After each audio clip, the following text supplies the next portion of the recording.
Oh, there we go. Now the microphone. Excellent. Right. We're off underway with Thursday night live stream. Like the audio level might be a little bit low. Let me know if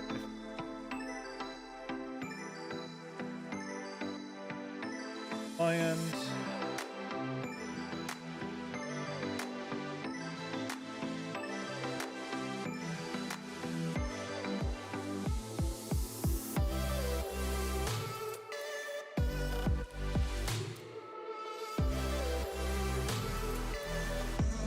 Right, let's try that. That's way too high now. And let's bring that back down to around about there, and that should be relatively good, I hope. Seeing some windows. Likes to play around with me with my settings and adjust things without me knowing, which is a little bit annoying, but hey ho, it is what it is. Either way, today we got some Le Mans Ultimate. It's the first time that I've live streamed this game since it came out, and we did the initial live stream coverage, which was really not all that great. I mean, the gameplay was good, but the performance of the game was not there at the time. Thankfully, it is there now these days. It is much better. So let's go ahead and jump on in as we're about to get this qualifying session underway. I'm going to be starting off with some racing in the LMP2 car around Bahrain, and then later on we shall get to doing some GTEs around Sebring. Should be cool. But yeah, this is the fixed series. I'm just going to sit here now until there we go. We get told we can leave the pit lane, which is now. Go ahead and disengage that limiter. Right. Underway, driving and racing, and hopefully the audio levels between the car and between me are fairly good. This game is quite loud, but it sounds great. It sounds fantastic. So we're starting off with very cold tyres and cold brakes, so we need to warm everything up here. We can get any sort of decent qualifying laps in. So I'm just going to take it nice and steady, build that heat up.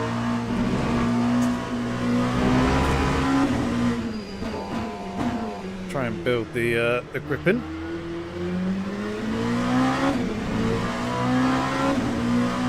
It's the most difficult braking zone on the circuit. You really have to be careful, and so light on the brakes. It's so easy to snatch the wheel under braking there. Move that brake bias forwards a little bit.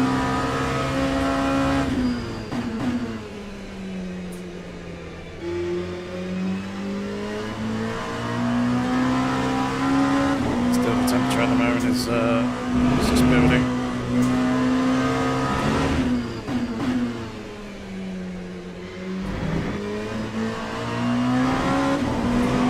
Got a little bit more stretch through the tyres a little bit there. Push them slightly.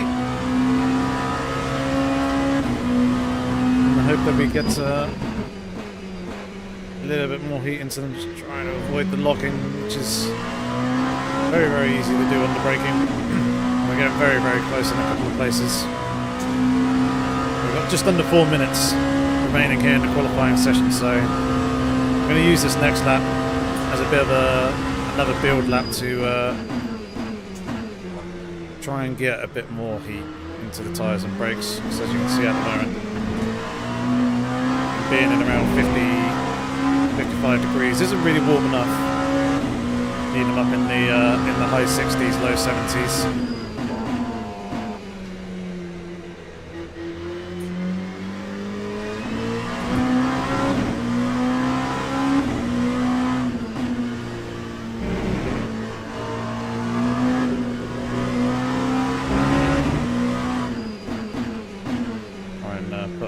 Steering lock here in these slow corners just to scrub the tyre a little bit more.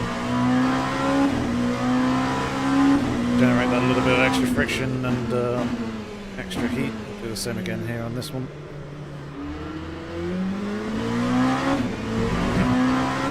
Right, and hopefully the next lap we should be able to push a little bit more.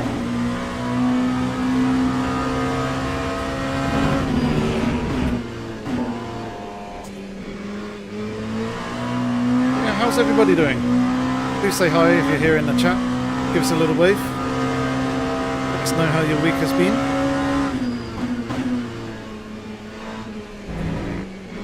Been quite a busy one for me and us. Work. We had a charity weekend over the weekend where we raised £1,500 for the Motor Neurone Disease Association, which really, really happy about. Great weekend with family and friends. 9152.80. And the evenings have been testing this out a little bit, trying to find the right sort of settings to be able to play this at a more reliable level, because obviously they've had the update that came out the other week.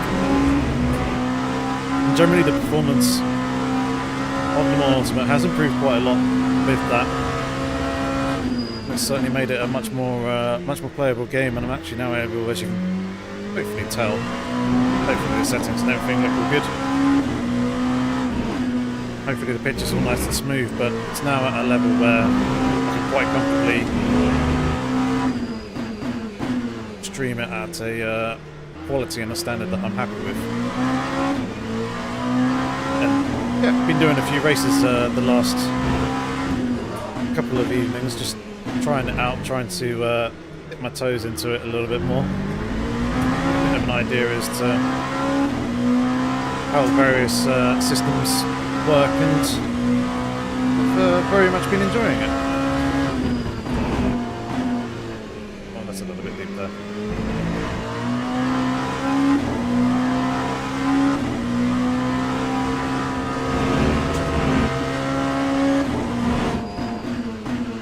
You don't want to be using quite as much curve as that. A little bit too much rotation. Right, it looks like we're going to be able to get one more lap after this.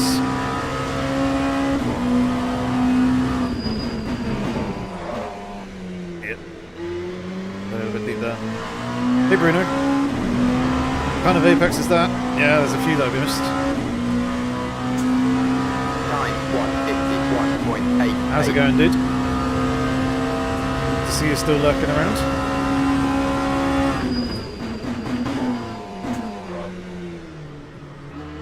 Close to locking there, quite close to going around as well. Right, 2.3 seconds we need to find.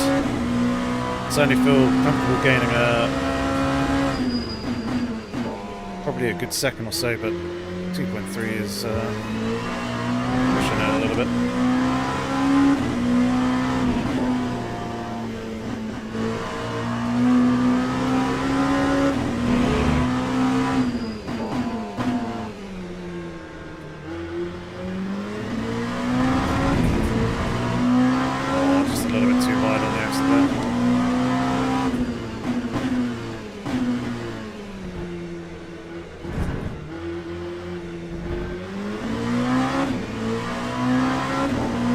Really had to lift us to not get my lap time cancelled there, because that was quite a little bit too much off the inside. We got caught with a track limits violation.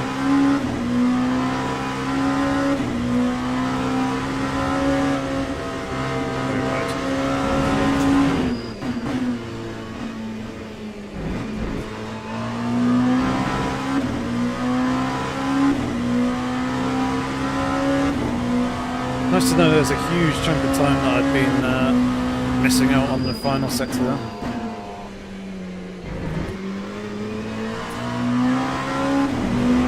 I mean, pretty much a second alone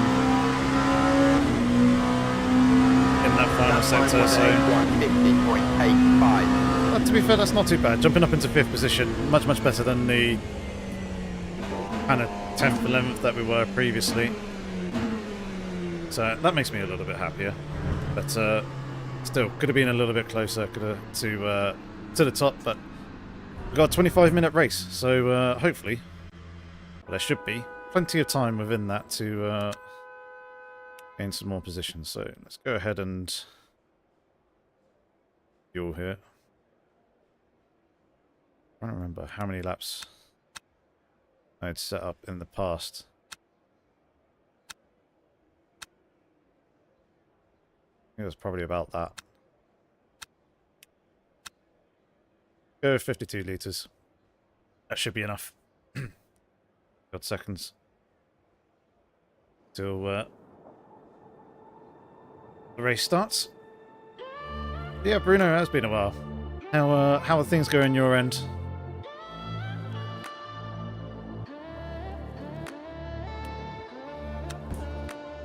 Go ahead and get ourselves on the grid.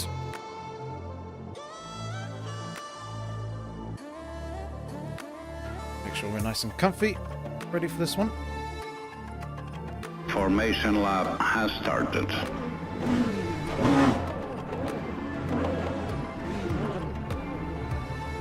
Alright, here we go. Now this is the thing that I don't like about the formation lap, is it's very hard to understand where exactly you actually should be putting yourself. So it should be around about there, I think. Probably shouldn't have started the music. But there we go. So I think I'm in and around the right spot, and the interesting thing to do here in these Le Mans Ultimate starts is actually use the pit limiter to hold yourself at the appropriate speed, and then disengage that once you get the green. So here we go, off underway. Just hope that everyone's kind of sensible on the run down towards turn 1 here. Cold tyres and brakes and all that. There's someone diving like a madman, I see.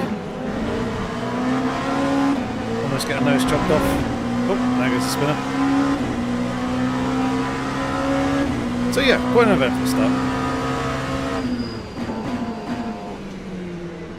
But still in 5th place, which is good. So let's see if we can hold on to this lead pack and make some more places throughout the course of the race.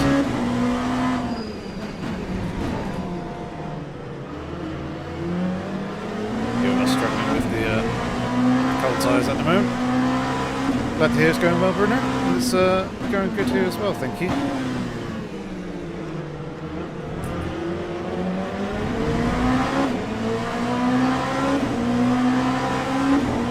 we go, it's quite nice and close to the car in front.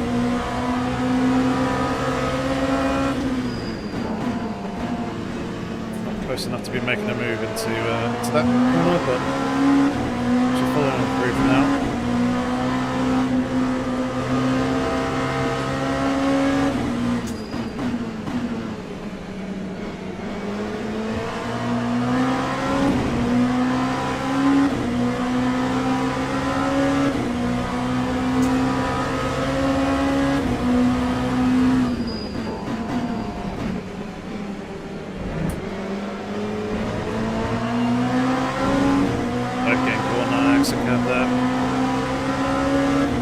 Slipstream, see if we can make a move into turn 1. 0.53.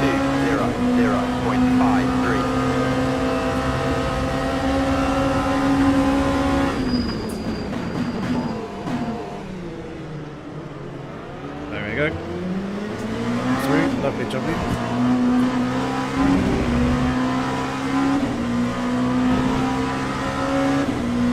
Good thing we cleared them when we did.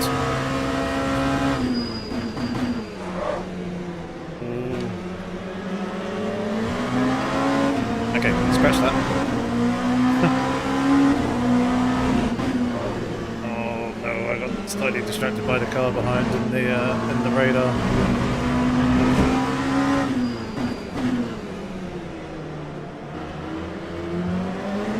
Now we're having an absolute nightmare here.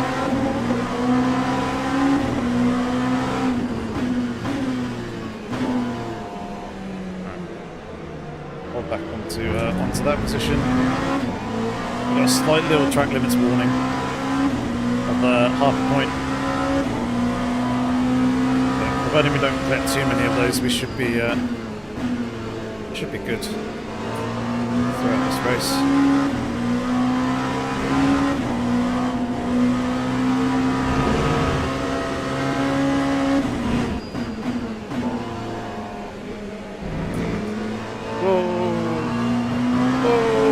big one. That's freed up a ton of space.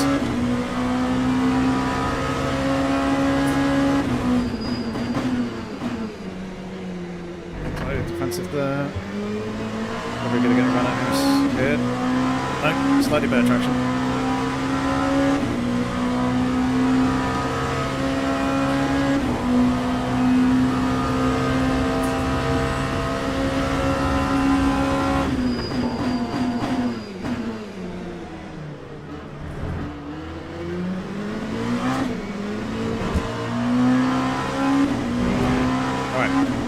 Defended that quite nicely. Let's now try and close up on this lead pair.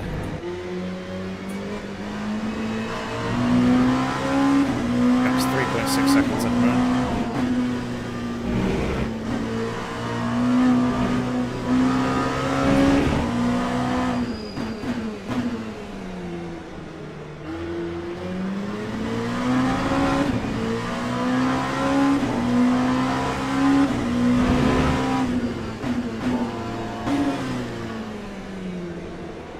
Always feels so unbelievably tentative coming into that hairpin, but if I go any more aggressive than that, you end up just locking the wheel.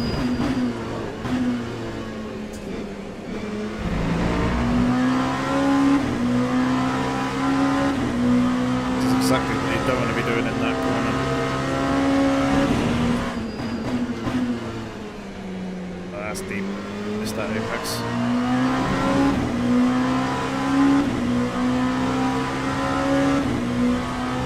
Kroger's certainly applying a steady, consistent amount of pressure, just lingering there behind.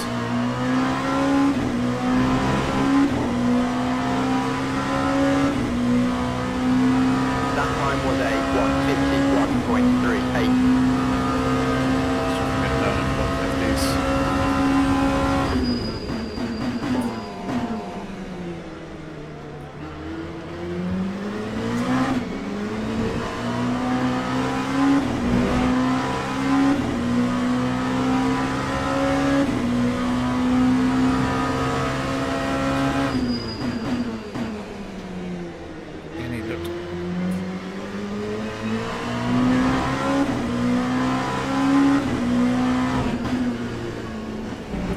I find this radar a fair bit more distracting than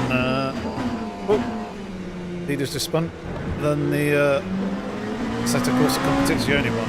I feel a lot more comfortable with the ACC one. I think it's probably because of how clear, how much information you get through this one. You get a lot more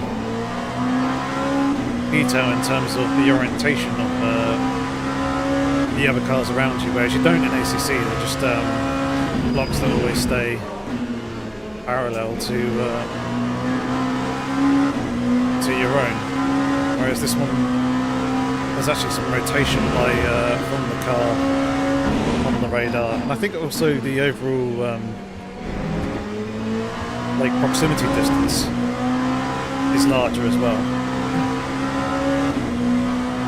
So they appear on the radar much sooner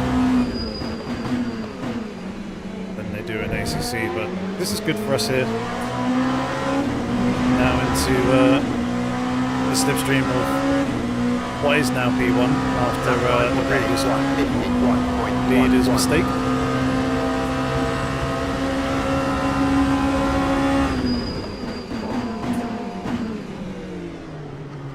He's stuck with nose in there last minute.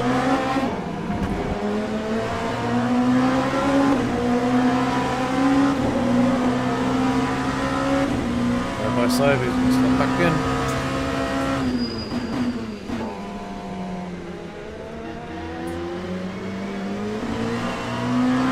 Hello, Dora. How's it going?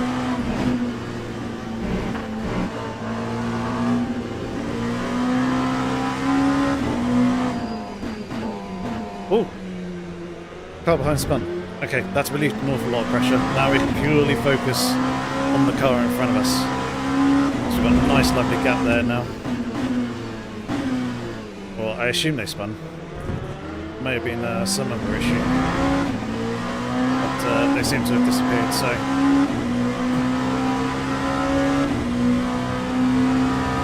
Let's try and keep eyes forward. Oh, too late. Look how much time that's cost.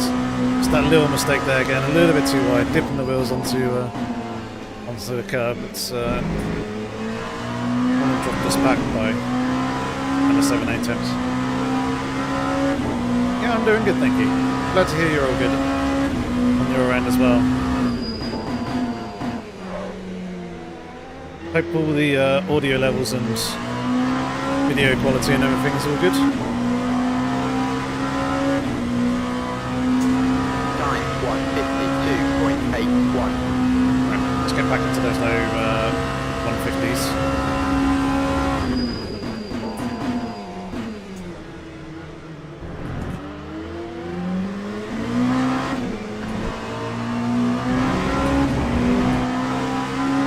Game is the new ACC. Yeah. It's very much set up in the same sort of way. Had a bit of a ropey launch, dedicated to one specific race series, at least at the moment. There's potential for other stuff coming in, judging by what was in the higher survey that they did a month or two ago.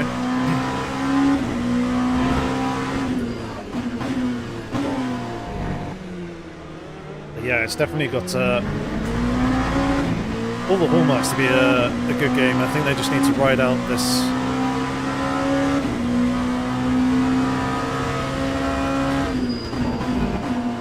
community opinion that is overshadowing the game a fair amount at the moment. Continue to work on adding features, adding cars, and kind of backing up the words of what they are saying. But yeah, it's the physics and the driving experience is very, very good. That is certainly really, really enjoyable. It's just the other gameplay elements around it that they need to bring in now down. I think a good surge will come in once they had proper VR support.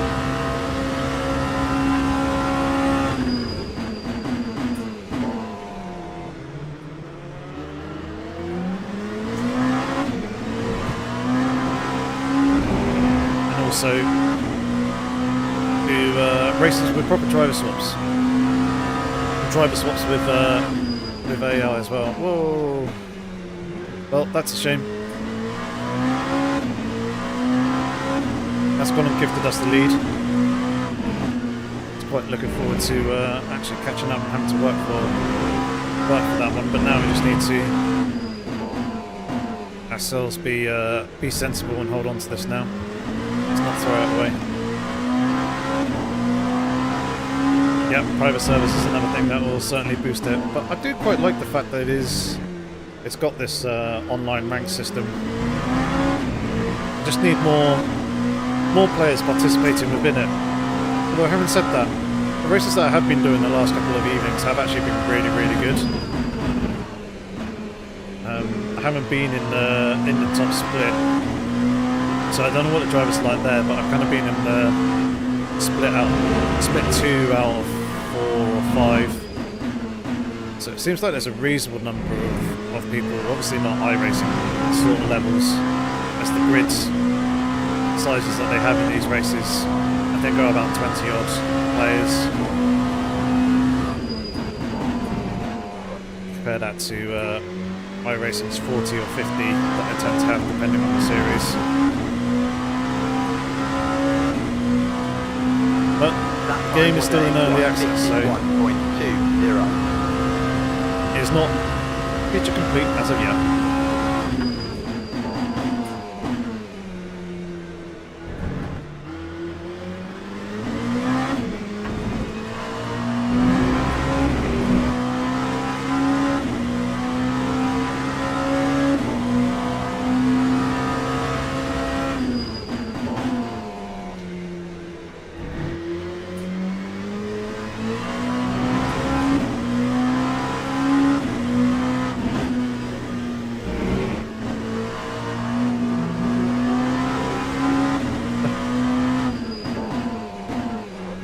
bike accelerating up or down the road in the background there.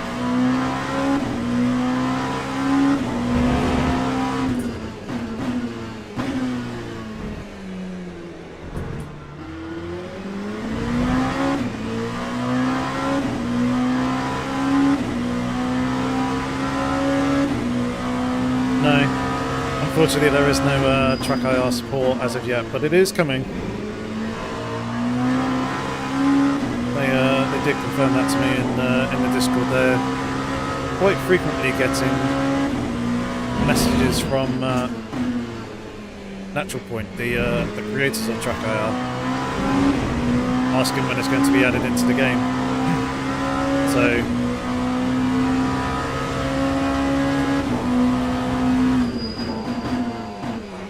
Hopefully the devs will be working on it with a little bit more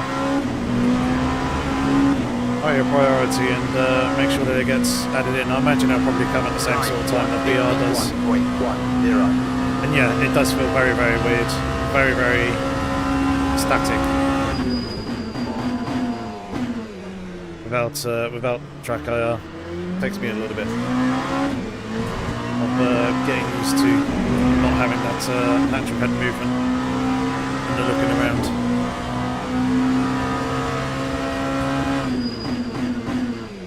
Obviously, there is some camera movement going on. There is natural sort of like bumps and shakes. You can see the car bobbling up and down, which looks quite nice and subtle. It looks very similar to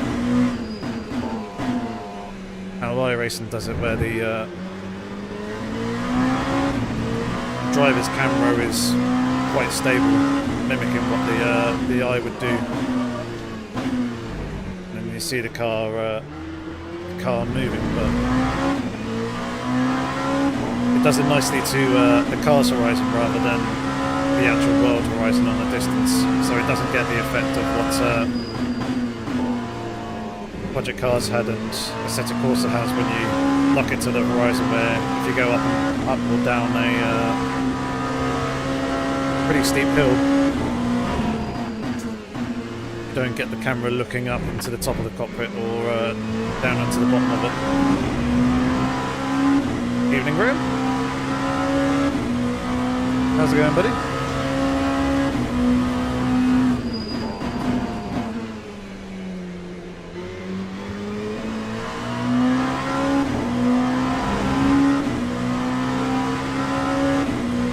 Off P2 at the moment. Lap 151.24. I think that gap is eking out. It's gone from about 2.3 seconds up to 2.8.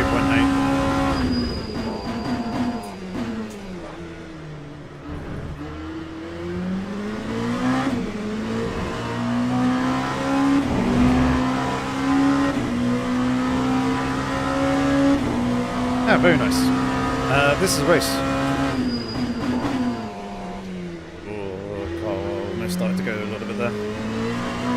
Yeah, we started in P5 and then overtook one or two cars and we've got ourselves up into the lead, but there's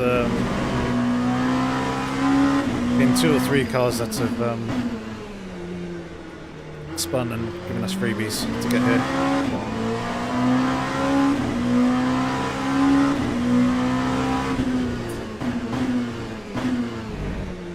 But that's really cool. One feature that I like seeing in these kind of racing games is the actual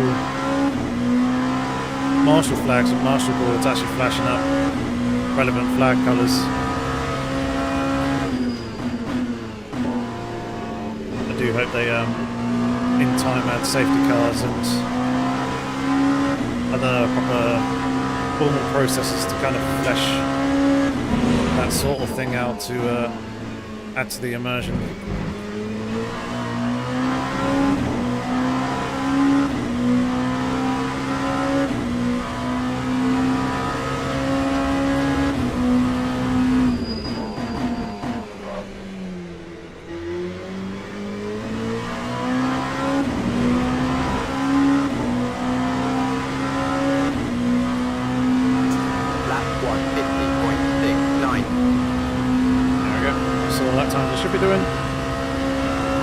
Fuel load is speeding off as well quite nicely, so that is helping.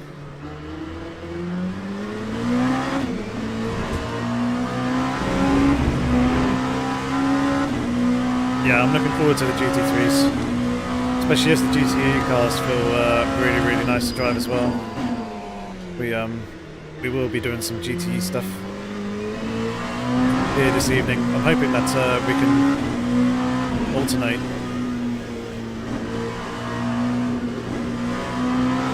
these races and do 2 of these fixed LMP2 races and 2 fixed GTE races.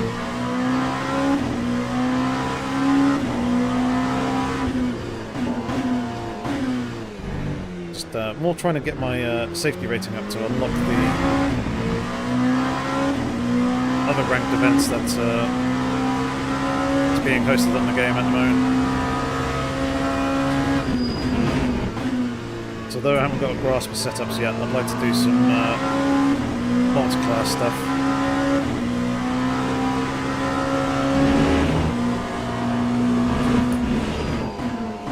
And obviously at some point in the future, it'd be great to do some proper endurance racing here as well. Be good to do on something else other than just ACC and iRacing.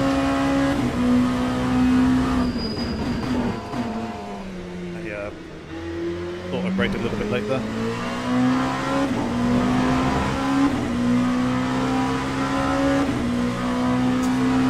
Lap 150.94.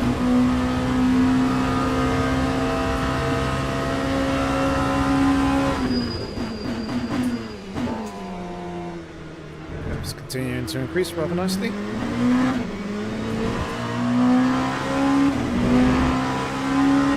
Building myself a little bit more of a buffer here as we're in the final 5 minutes.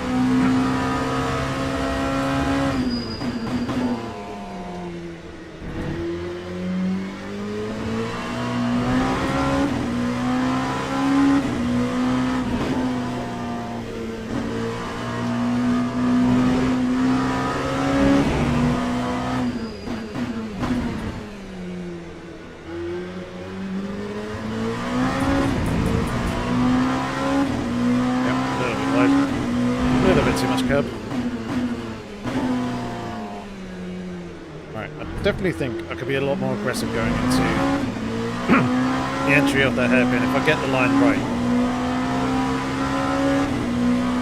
It's just setting yourself up ready for that line. That's the thing.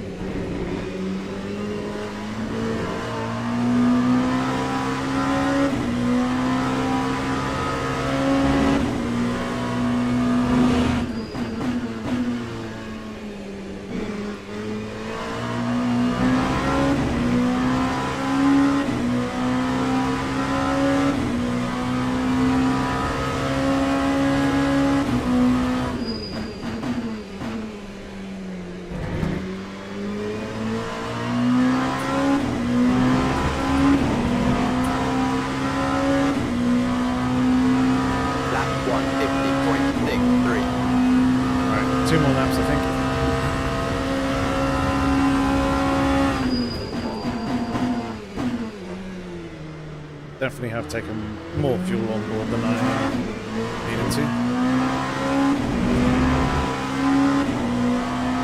Try and remember that. So I took 52 litres this time round.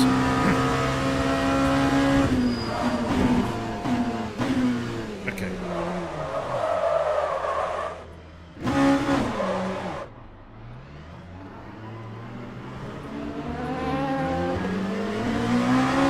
Right, note to self, definitely don't be dipping the wheels on the outside of the circuit there, because that does not work.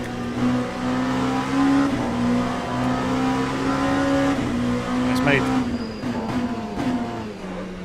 the last 2 laps here very, very interesting. Now having to try and get back that second position, or that first position.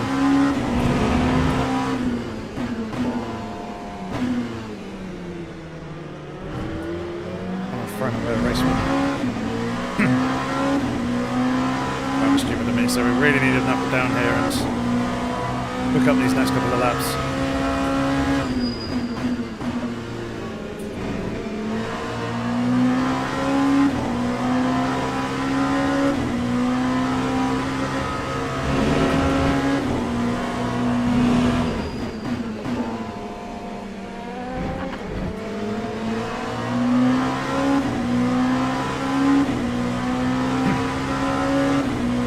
looks like it may just about go for a number 2.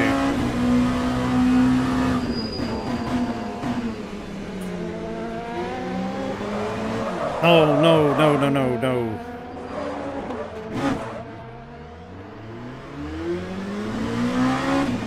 Ah, that's bloody stupid of me. That time was a 2:03.97. No, it'll be one more round. Well and truly gone and thrown away the result there.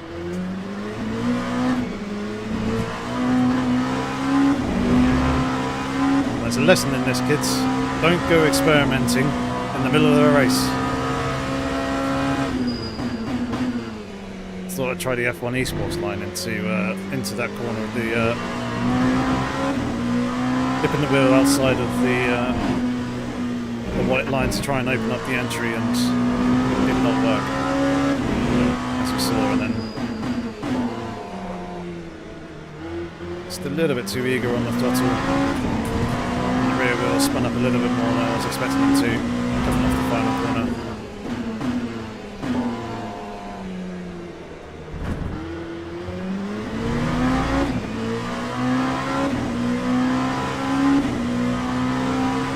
Not be making such silly mistakes.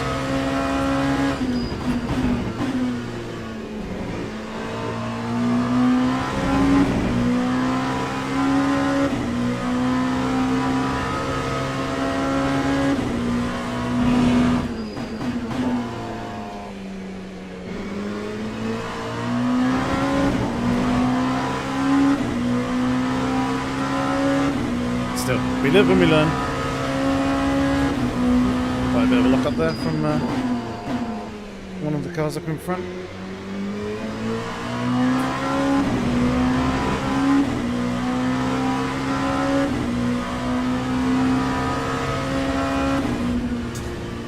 And there we go, P4 in the end. Not ideal, that should have been a race win, but hey ho. It was still a pretty fun race. Hopefully these next ones can be a little bit closer and a bit more intense.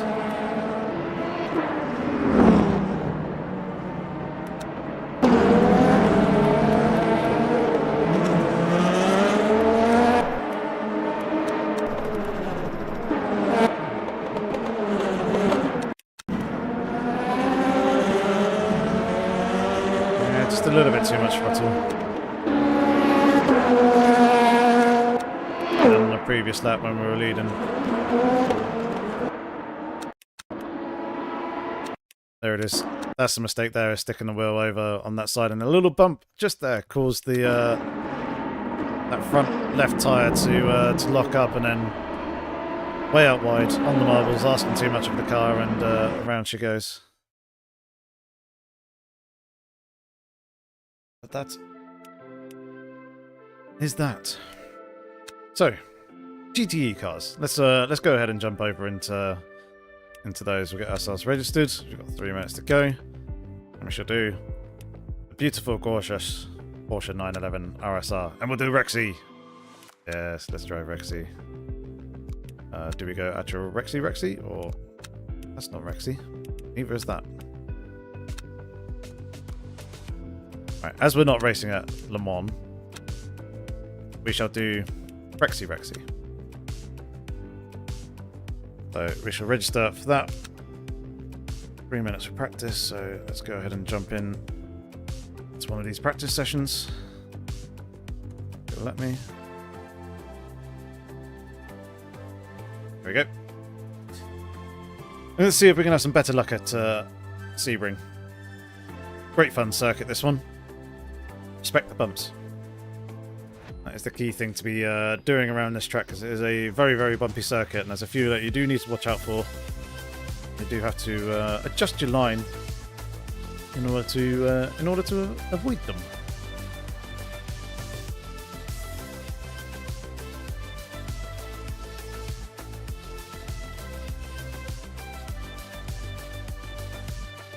Yep, agree with you there, Dara. This track certainly is amazing. Right. and take a little bit of fuel out of the car. Start driving. The other cool thing about this this track is where you start in the pits. You actually start in the paddock.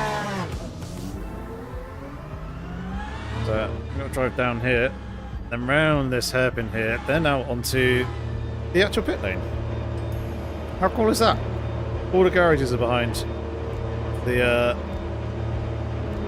blocks there, which is a really, really cool, nice little touch. Something that I imagine a couple of the other US circuits that don't actually have pit garages in the traditional sense that we're used to over here in Europe. It's going to happen there. They're behind the pit wall. Good God, this car sounds good.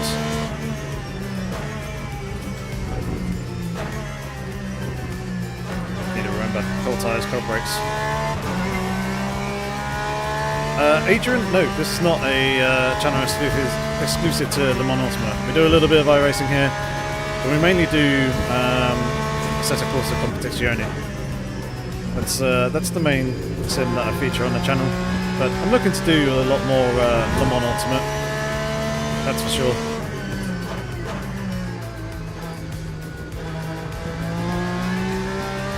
I'm gonna try and get some tutorial videos going. Or LMU as well.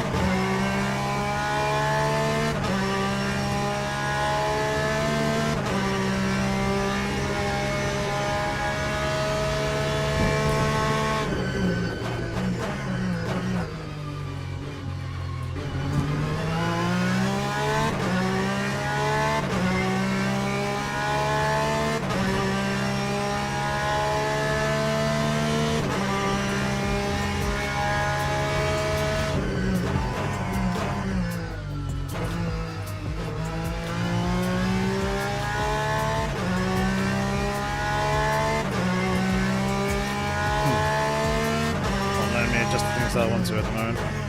The steering wheel. Have to do it the old school way.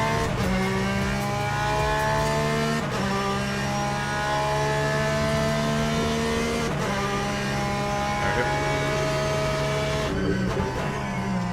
go. Got the traction control settings down a little bit more, just so there's a little bit more slip on the rear, and we can translate that power a little bit better.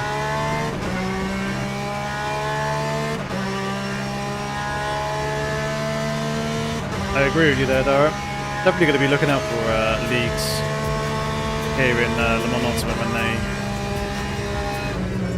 do release hosted servers, because that would be very, very cool to do, especially if they're kind of more multi-class endurance style races. Something that I've only done in Project Cars 2. 9204.86.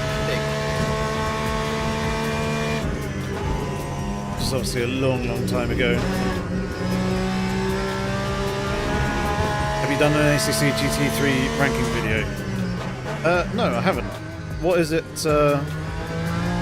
you wanted to know with regards to ranking in ACC?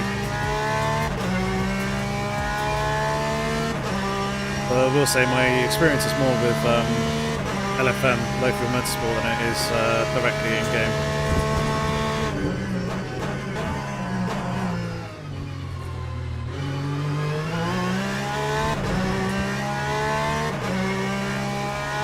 TC2 and slip at 5.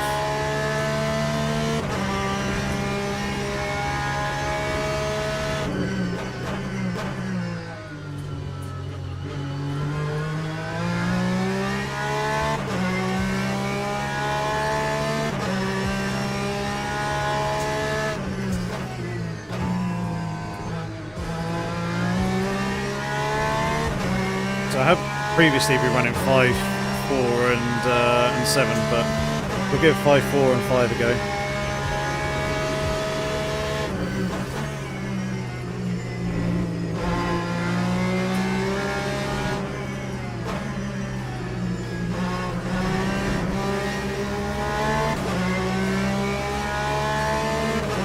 Aston's down us by. What are the best GT3s in 2024 for beginners and veterans?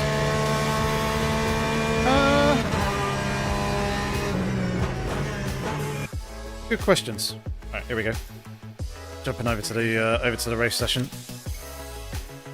So, ACC, I'll probably say the Ferrari 296. Yeah, the BMW M4 GT3 is a really, really good, stable car if you like front-engined. The other really good one is probably the McLaren 720S GT3 Evo. I'd say those are probably the top three in terms of being beginner-friendly, and they all hold out really well as well when it comes to kind of more experience level, more serious, kind of like league racing. I personally like front-engine cars, so I kind of bounce between the Aston Martin V8 Vantage, the M4, but I haven't touched those two cars in quite a while, and more recently I've been racing the Bentley Continental 2018 GT3 and the Ford Mustang GT3. Those I'd say are kind of the two cars that I lean on and drive the most.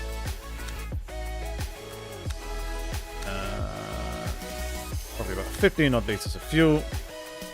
Fire up, get ourselves out there. Alright. More pro tips for trying to warm up the tyres a little bit more. And the brakes. It's here on the pit lane, just sit on the brake a little bit. It, as you can see, increases the brake temperature, which will help radiate into the core of the tyres. As you can see, both there in the bottom left are increasing, even though we're just trundling along here at 60 odd kilometers an hour.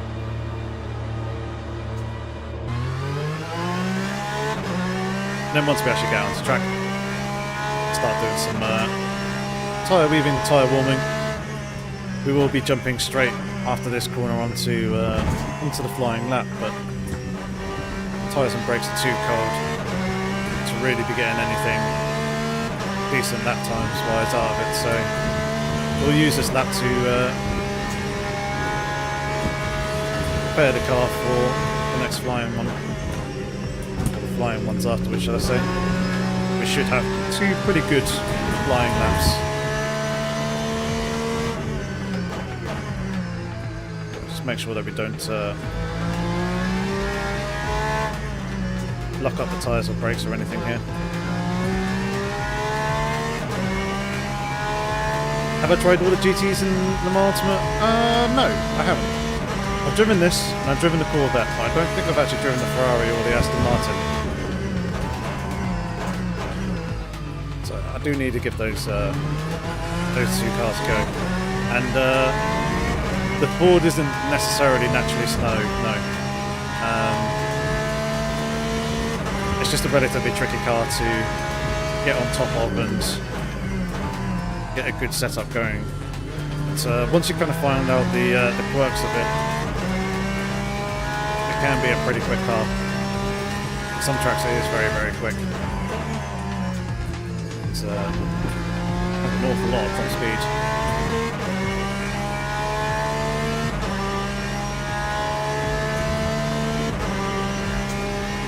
That's pretty cool to hear it. It has been a while since I've driven the Bentley though.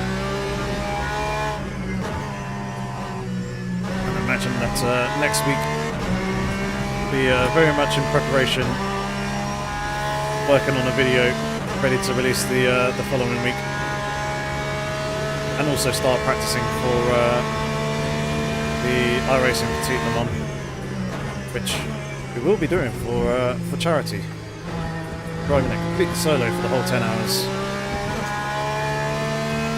But, your presence and support will be absolutely fantastic that weekend. Lap 2:03. Is the Corvette better than the Porsche? I don't know. There was a Corvette in a race that I did last night that was a hell of a lot quicker than the rest of us. But I don't know whether that is down to the car or purely down to the driver. Because they did absolutely disappear off into the distance. And for Petite, I haven't actually decided yet, Adrian. I'm hoping, I'm most likely going to run of the GTP cars Which one exactly? I'm not sure.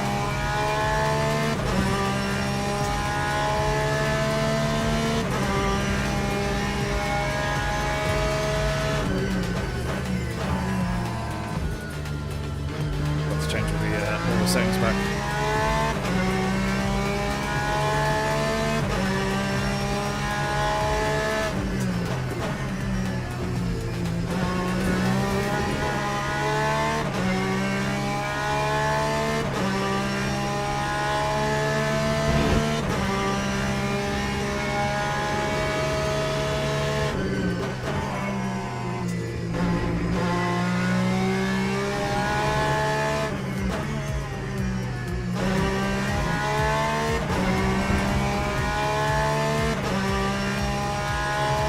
This should be a good improvement in terms of lap time. We just need to get a good run coming off the final corner.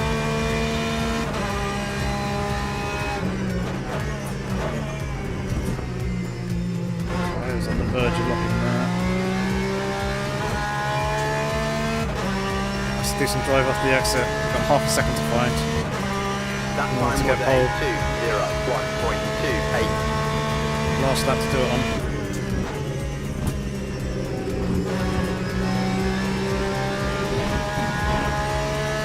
About managed to keep it deal there.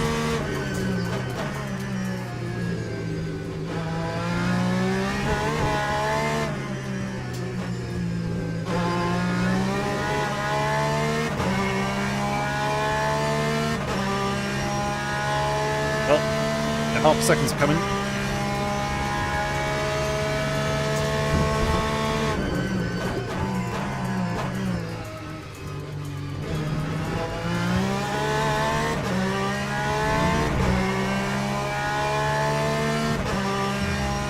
Great first sector. From purple.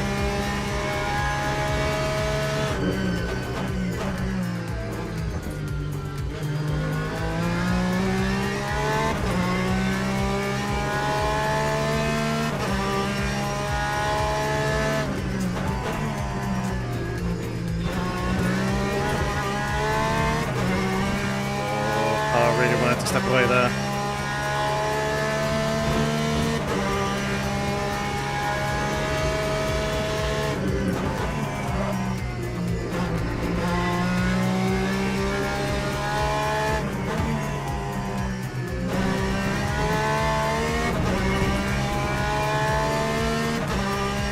Drive coming off the corner. One more corner to go.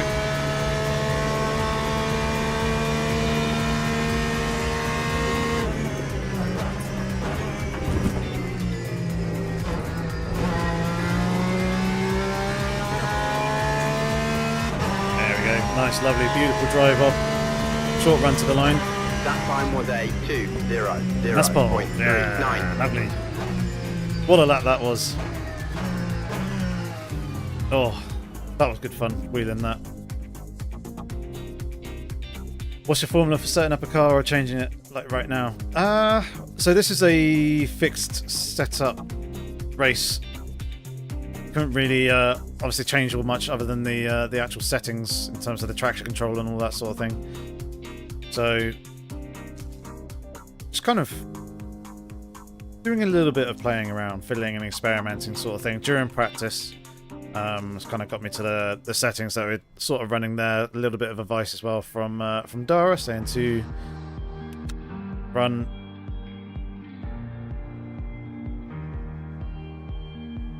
the stuff at 5. Right. This time I'm going to need to run the fuel in and around 47 odd litres because I have in the past, let's say in yesterday's race, there was a race where someone was doing very, very quick lap times and they went the extra lap.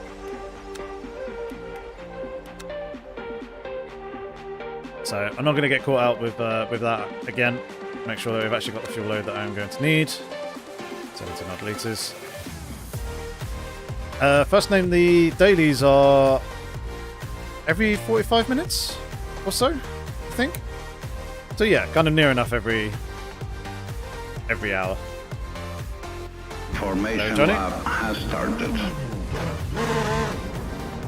Right. Hold ourselves at the appropriate speed.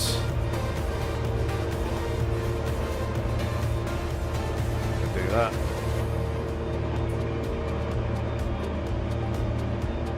So, ready. Here we go. We're starting from B1 this time.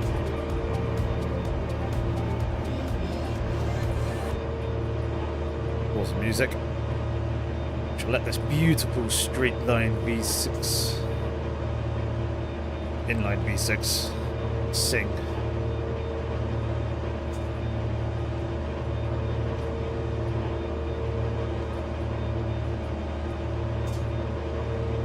Any minute now. Green flag, green There it is. flag. Let's go.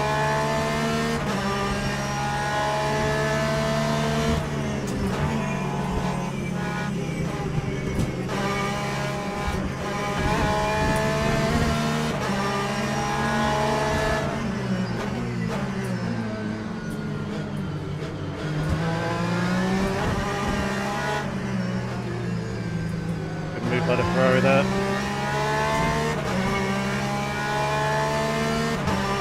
Slipping up in, didn't want any dramas there on the in the opening few corners. We've got a 25-minute race here, so we've got plenty of time to make up positions, get that position back, shall I say?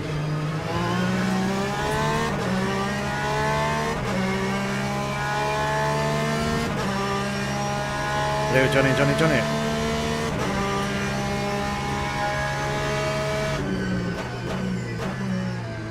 Build some heat into the brakes and tyres as the Ferrari is looking to try and pull away a little bit.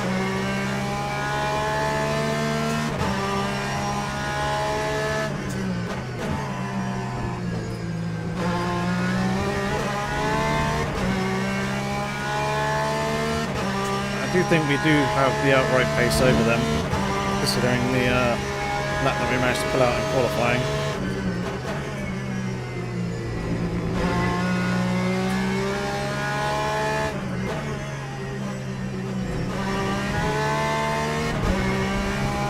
Need to try and stick with them here, especially if they're using the tyres.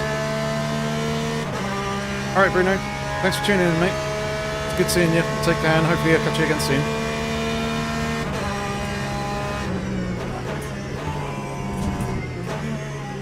We'll use second. Just to get that extra little bit of rotation up on the exit there. There we go, first lap done, dusted, nice and civilised. 2:07.69.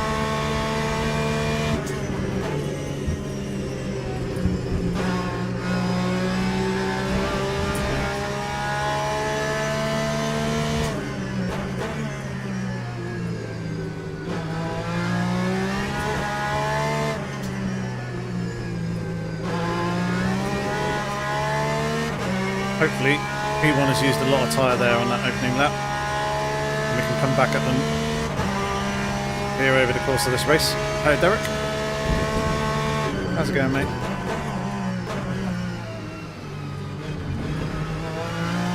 Yep, there you go. A little bit too eager. And then dropped it there on the end of exit of the hairpin, so back up into V1.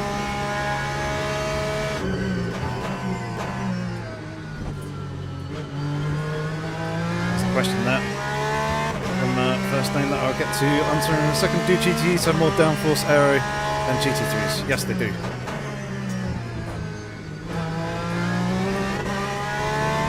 So take your regular road car, your Porsche 911,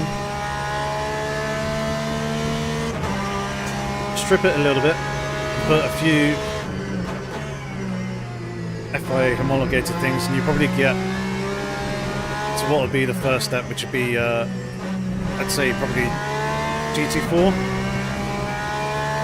Actually, no, maybe even cut car levels. A few more changes, you then go GT4. Strip back even more, and some further, more race-focused stuff. You kind of get to GT3, and then the last level is GTE. GTE cars are about a second and a half to 3 seconds, depending on the circuit, quicker than GT3 cars. 1.96. And yeah, they do have a little bit more aerodynamic grip, and they also have better, wider tyres as well. So the tyres are also different, which also contributes to the lap time. Obviously, GT3s have traction control and ABS, whereas GTE cars only have traction control. There is no ABS on a GTE car. So there are differences.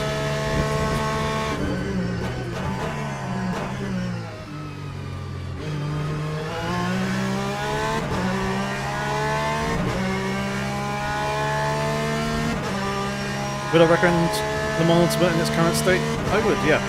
It's a lot more stable for me than it was when it first came out. Performance is a lot better. I can now actually, as you can see, stream whilst also playing the game. Yeah. Really messed up though with the lockup. Handling and physics are really, really good and enjoyable. Everything feels natural. The gripes that I've had recently with regards to force feedback, and that a lot of other players have had with regards to force feedback, have also been fixed with the latest updates. It seems they changed some things there and made the weight of the force feedback similar and more standardized across all the cars, so you can feel a lot more detail, especially in the slower speed corners on the hypercars, which is where previously really struggled and I felt was lacking, but now it feels much better and more communicative. The sounds are really good, tracks are done to a really high standard, and it's got the core game modes and features that you want, but not all of them, so it's going to continue to improve. So yeah, I definitely recommend it, although do keep in mind that the price has, as of like a couple of days ago, has increased. It's gone from, I think, £25 up to, I think it's now 35, so an increase of £10. Similar sort of differences when it comes to euros and dollars.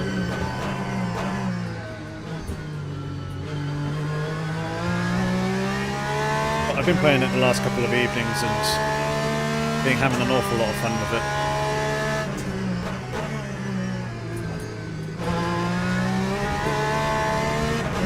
Definitely excited for the game's future, that's for sure.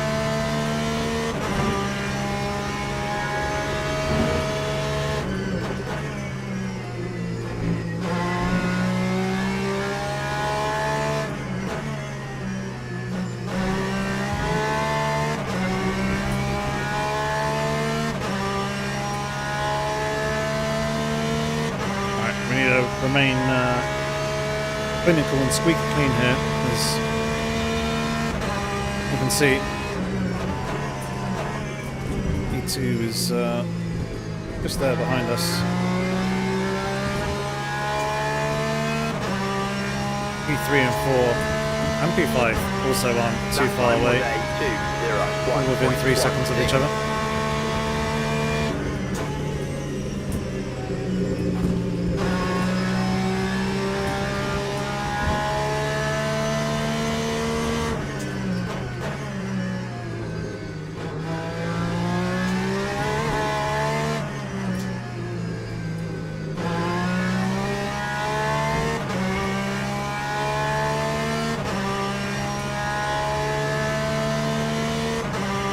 Keep running these nice, lovely, clean lines.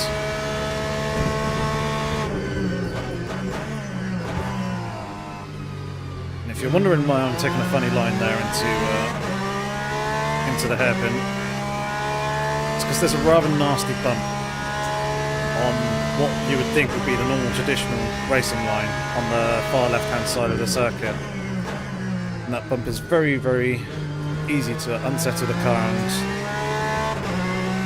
cause a lock-up on the tyre. So actually take the line that they take in the real world, funnily enough, or at least the hypercars do, of skirting around that bump by coming from the middle of the circuit out towards the outside and then obviously turning in.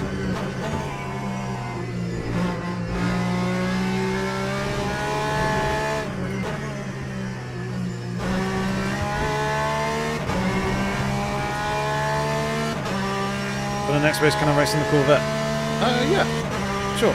I mean, the next race will be in the LMP2 cars again, but the next GTE race that I do, towards the end of the stream, certainly. Take the Corvette for something a little bit different. And what wheel am I using? I'm using the Moza R12. That time was And I have been previously using the SimMagic GT Neo as the steering wheel rim along with the Magnic, because that works on the R12 and using the Magnic cable, but I seem to have run into some detection issues with it over the last couple of days, so I've got in contact with SimMagic to find out what exactly is going on and whether they can help. And for the moment I've gone and put the Moza KS steering wheel back onto the R12.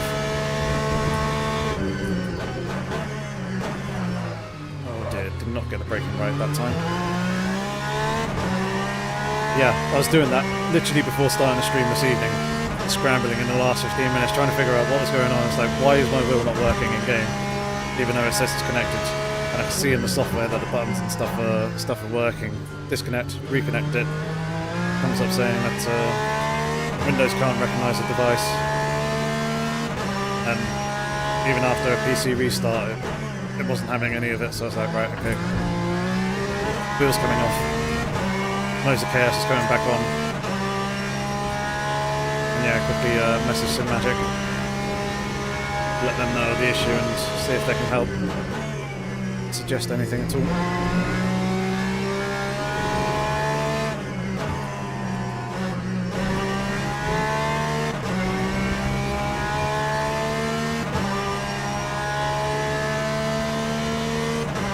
Behind still staying pretty steady, just over a second.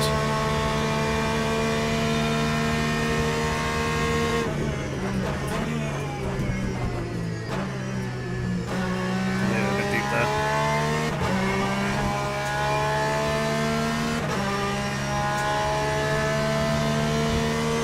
Time 2:01.51.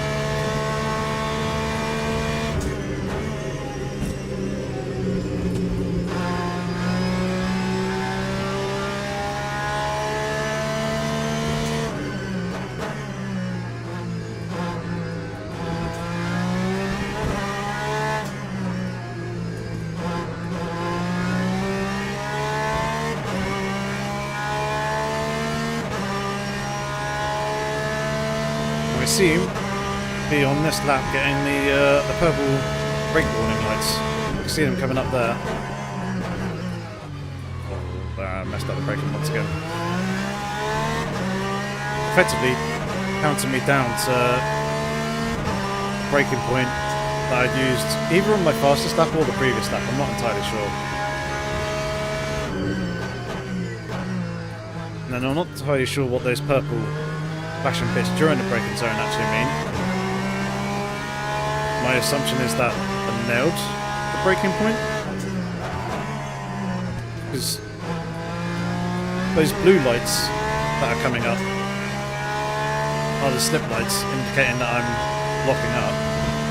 So I'm not too sure what the purple ones mean. It's usually in various other cars, different colours mean different things.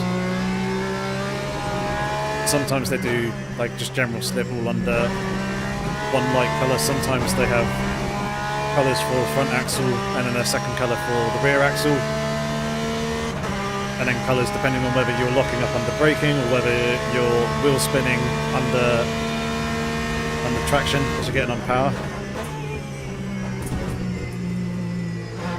But yeah, it only seems to be fairly intermittent that we actually get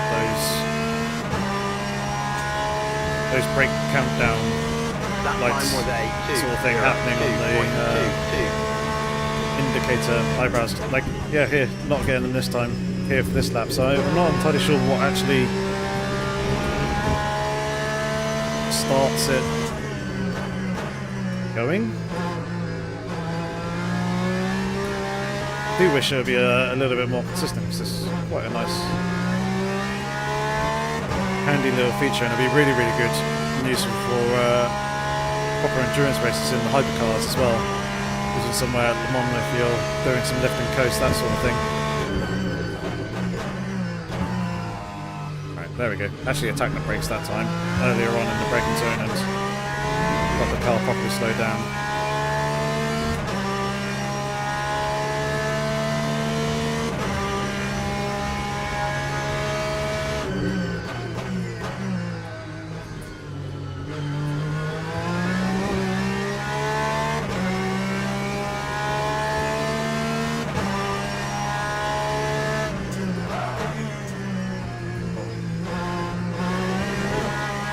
Careful and not lock up those wheels too much. See the tyre wear on the front. 1989. So we are definitely using the fronts more than we are the rears.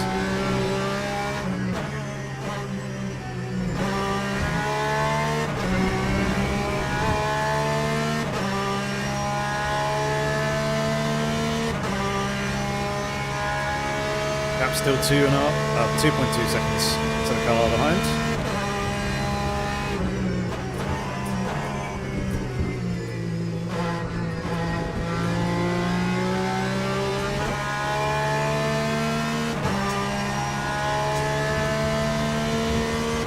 Time 2:01.71.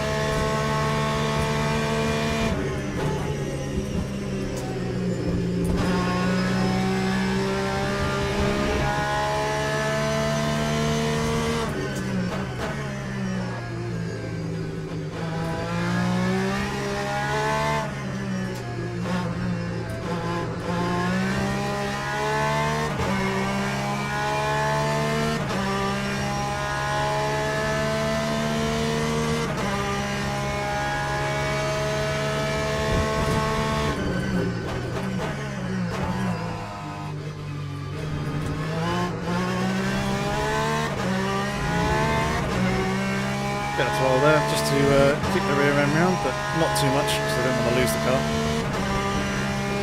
I'm going to try and hold on to this bit this time, and not do anything stupid, hopefully.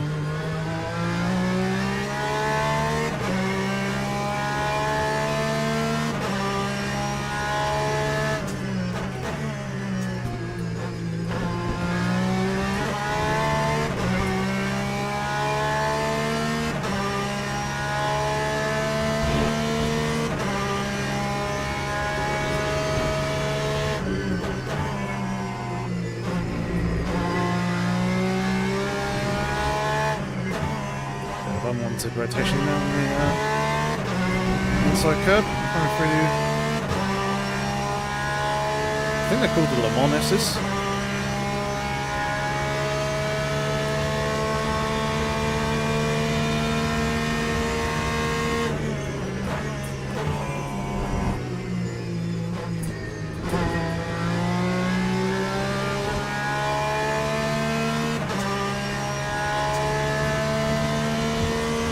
That time was a 2:01.36.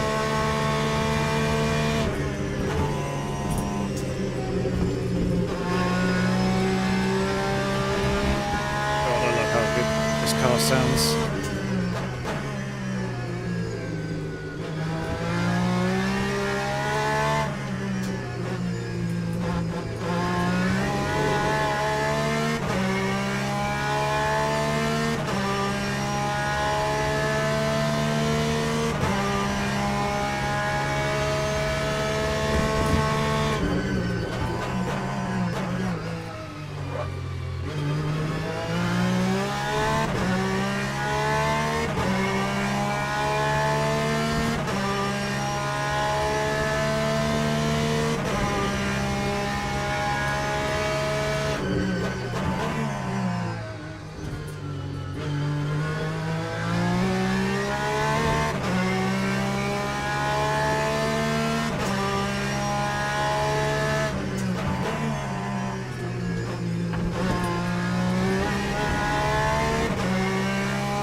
Not the tidiest of exits.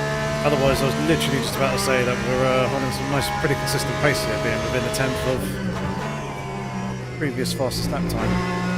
It's kind of gone out the window now.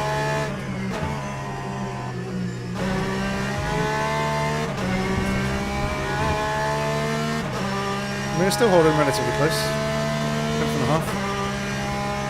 Final 5 minutes.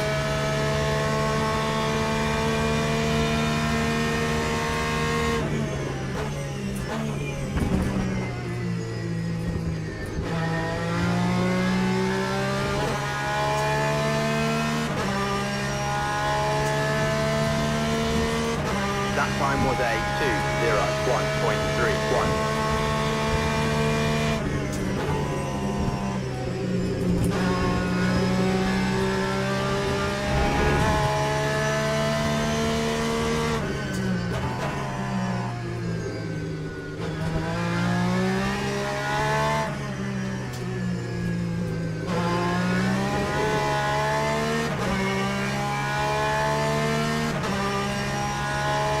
How's that consistency?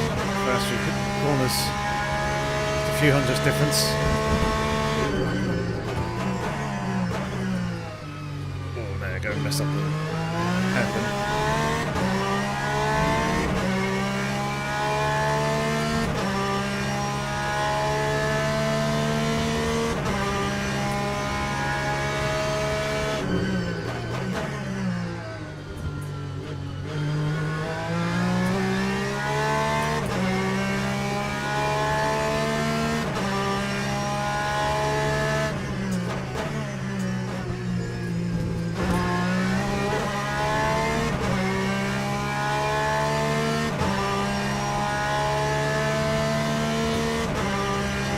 So you can now just a little bit more to the cars behind.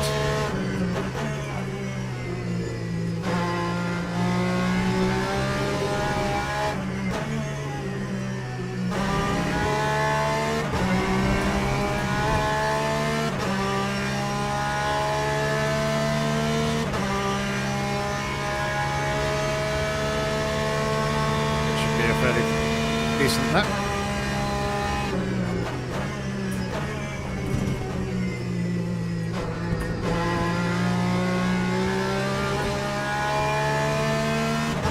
Pit on control a little bit too soon there.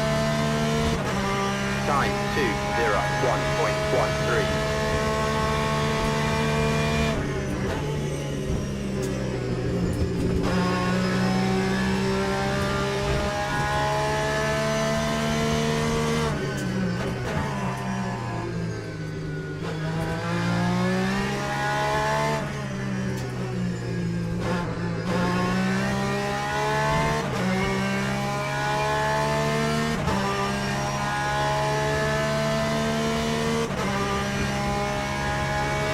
Away even more now.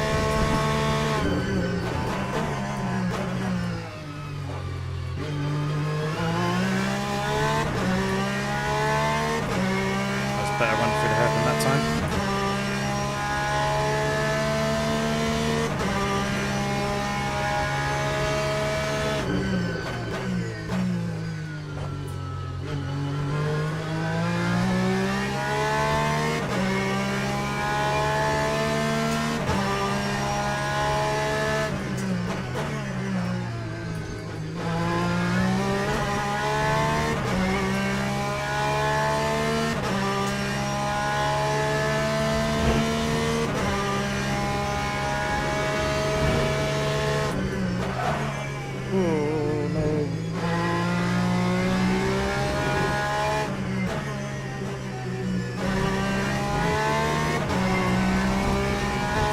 Getting increasingly easier and easier to be locking up the car, locking up the inside wheel,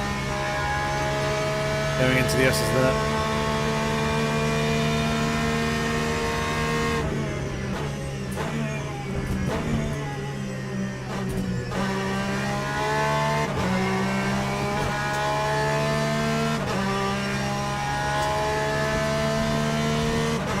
That time was a 2:01.51. Theo, this is Le Mans Ultimate.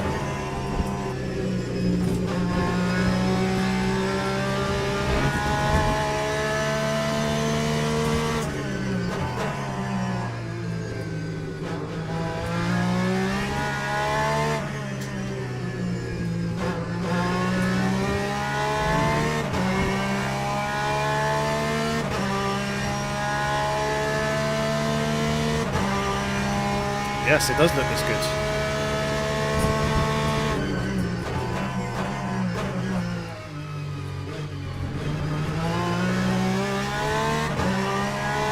Developers have been hard at work. Performance is now much better. Providing you get the right graphic settings,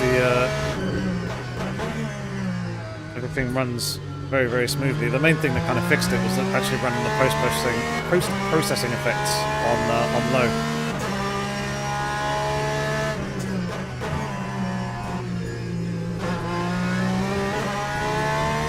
But yeah, it's turning out to be a very good game. I mean, straight from the off, when it released, the physics were good, but the recent update unified the force feedback across all cars to be similar levels has really brought the feel of the cars to life, and it's much easier to get an idea as to what they're doing. That communication in the slow speed is there. It's much better in the hypercars.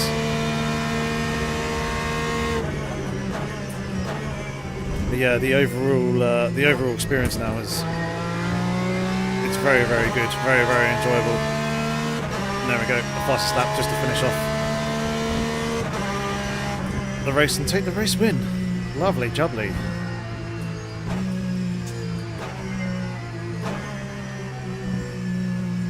Well, that one worked out very nicely. Again, not a huge amount of battling in that one, as the race leader spun on lap 2, but still good fun.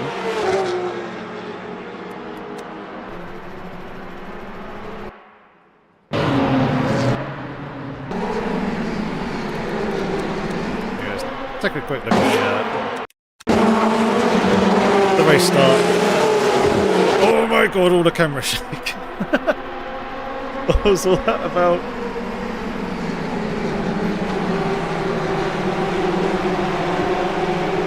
A little bit of dirt riding there, and then P2 was in the perfect opportunity, perfect position to kind of slip on by. I wasn't going to fight that one too hard. God, the game does sound good.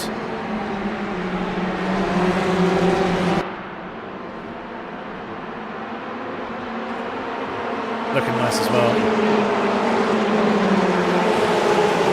Yeah, you can probably turn down a whole bunch of the graphic settings to. Oh, the sound! Ooh. Yeah, it's making the hair stand up and end. But yeah, you can turn a whole bunch of graphic settings down and be fine, I think. You run things these days.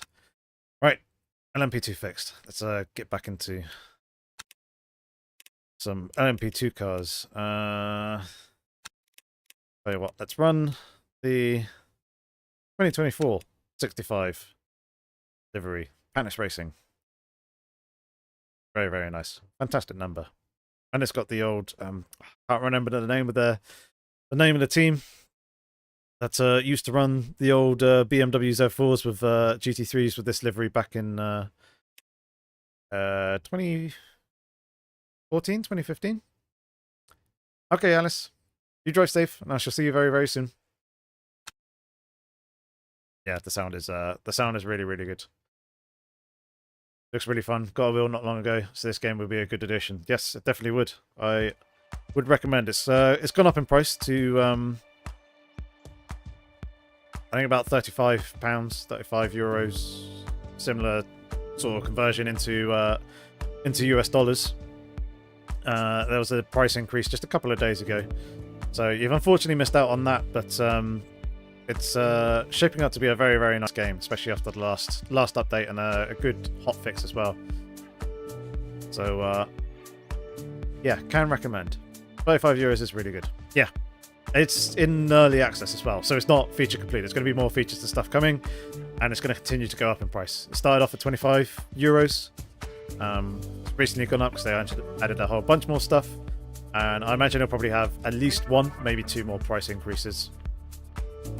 And there is already DLC to purchase as well with the 2024 season, and it's working out to be really nicely. The cars that they've added, the new Lamborghini, the Alpine, the Isotta, Rancini, and the updated Peugeot hypercar.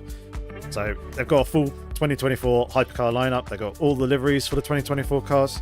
They've got all the liveries for the 2024 LMP2 cars that raced at Le Mans.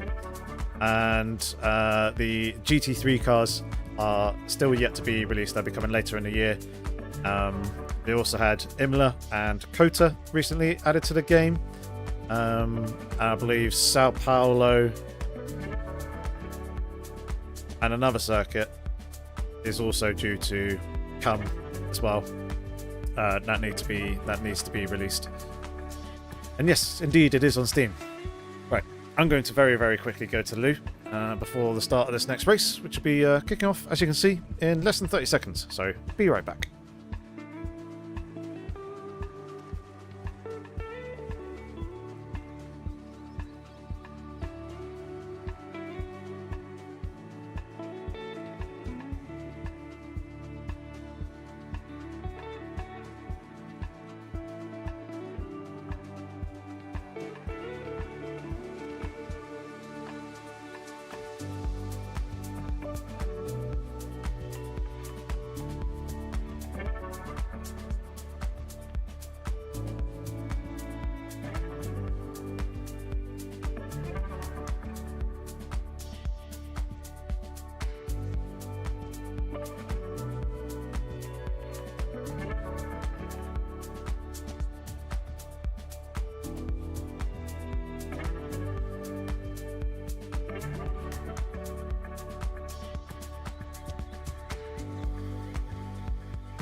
Alright, we are back.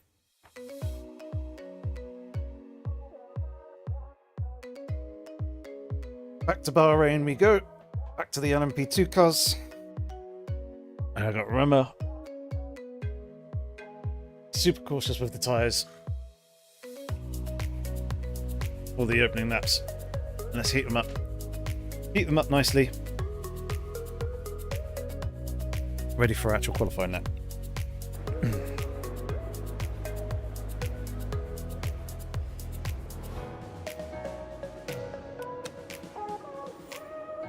We're in split 2 out of 7, so there's a good number of people actually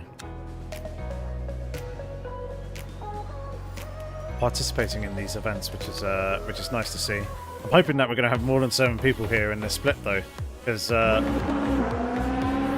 2. Yeah, there you go. 8. Dave Cams has joined. I wonder if that is the Dave Cam. But yeah, more people joining in now. It's good to see.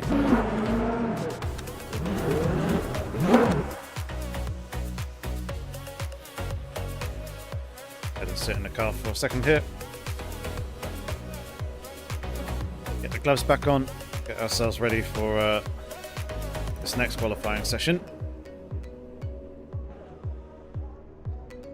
Ladies and gents, if you're here enjoying the live stream, please do give it a like. If you're new and fancy consider subscribing, please do. Especially if you'd like to see more Le Mans Ultimate on the channel. And to drive a lot of ACC, but it'd be nice to pick up another sim to cover and do a lot more of. And if you know anyone else who might be interested in the stream as well, do also feel free to share it amongst friends, colleagues, family. It'd be cool to see some new faces, as we've got a couple of new people here hanging around in chat. It's been nice to talk to you and get to know you a little bit more.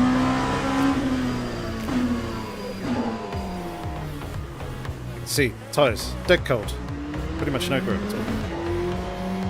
Gotta be super smooth, super clean and easy.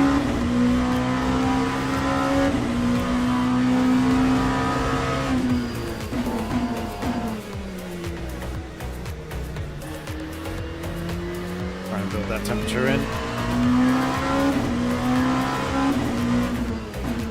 Mark VDS. That was the name of the team that I was trying to remember.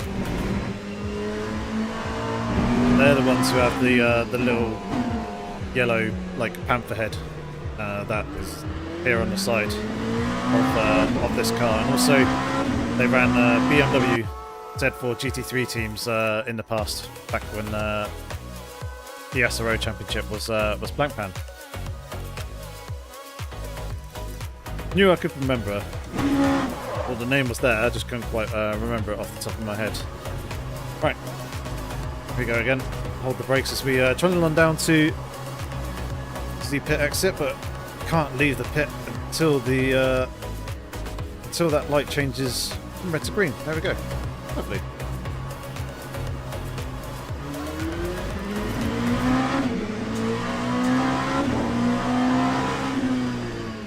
Right. Time to heat up the tyres. Put a whole load of lock in the steering. Try and generate some heat. As you can see, it's starting at a very, very low 26 odd degrees Celsius, which is virtually no temperature at all. So take it nice and steady here. Just grab the tyres a little bit, coming through the slower speed corners, and try and get that heat into them.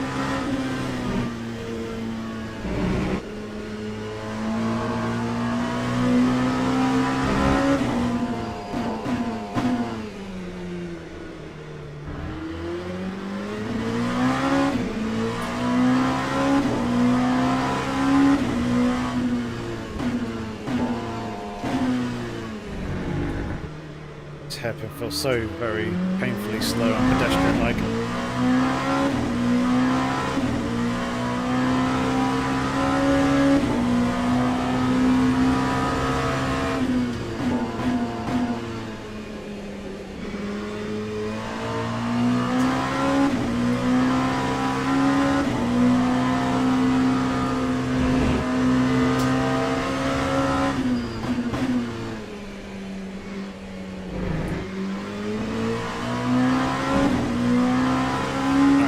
Left side tyres are starting to get somewhere, but still need a little bit more heat.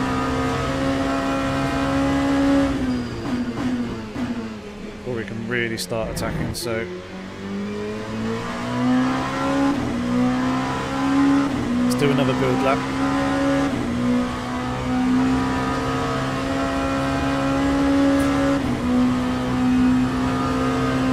Then go for it on a lap or two afterwards.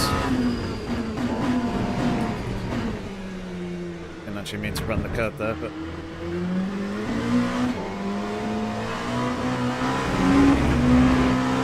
that's okay.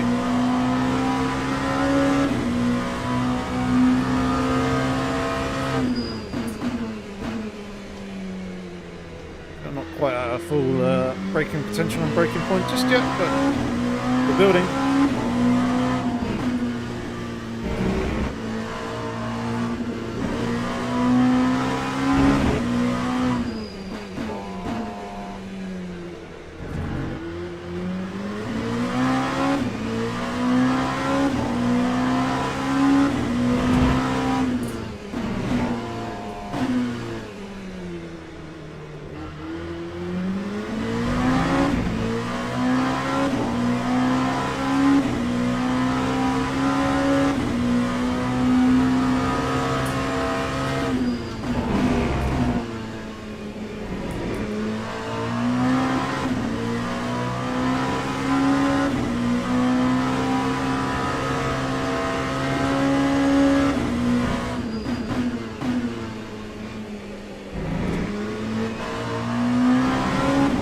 Definitely feels a lot more grip in the tyres now, so go for it on the next two laps.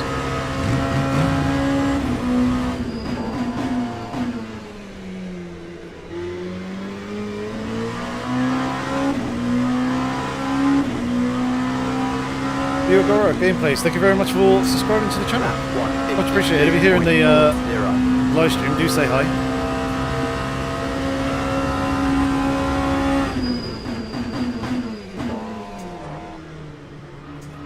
Very slight little lock up there.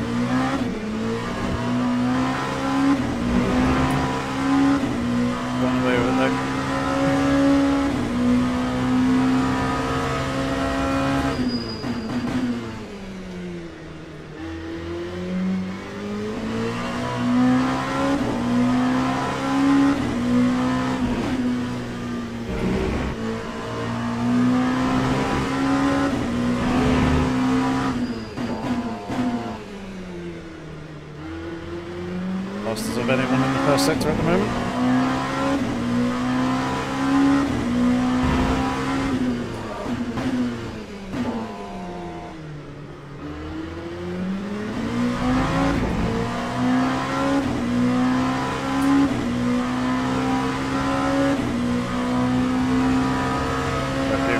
Sector 2 as well.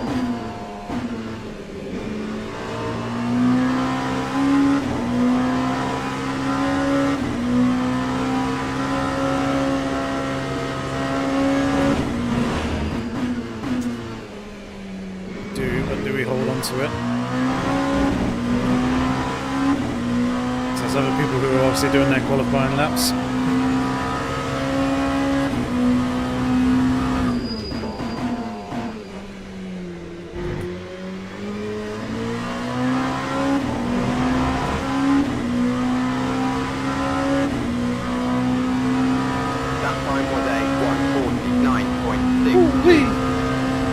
That's good though.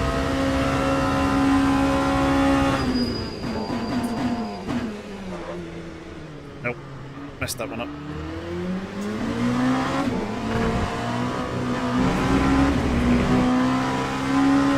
Alright, we're purely now relying on that lap because I don't think we're going to be making up the best part of 7/10 of a second.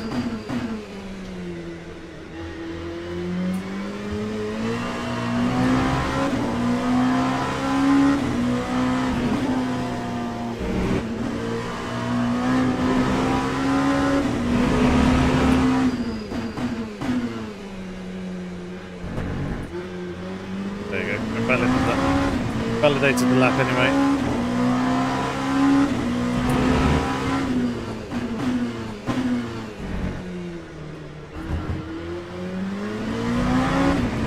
Getting a little bit more comfortable with that hairpin now.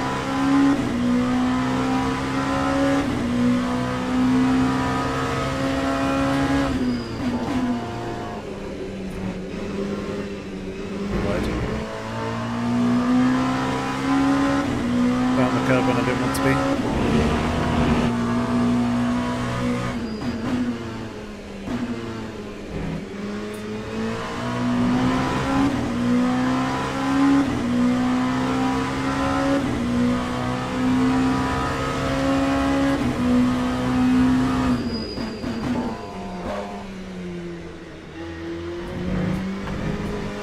Yeah, definitely wasn't going to be beating this lap anyway after the mishap in turn 1. Still wanted to drive it anyway just to kind of experiment a little bit, and it doesn't look like Sakura's managed to improve on their lap time either. So we'll be starting in first position. Hopefully this time we can hold on to it, not mess it up. Right, we started off last time with 52 litres and that was too much. By quite some margin. So this time I'm going to go for 48. Should still be safe, but just wanted to make sure that we're in a fairly good spot.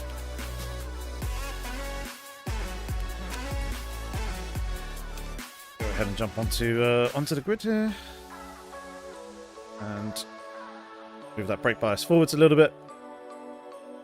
Set and ready for this race. Interestingly, we're starting on the outside of the grid. Would have thought I'd be on the inside, turn 1. But I guess preferential racing line lap has started. Is going to be on the left-hand side of the circuit.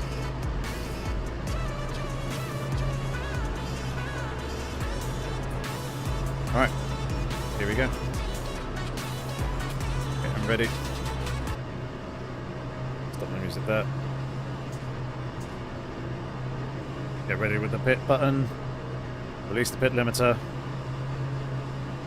Green flag, green flag. Underway racing. Just need to remember, cold tyres, cold brakes, all that jazz. myself have gone too deep, as is everybody else. Except for P2, who's managed to enjoy it rather well and gained a position.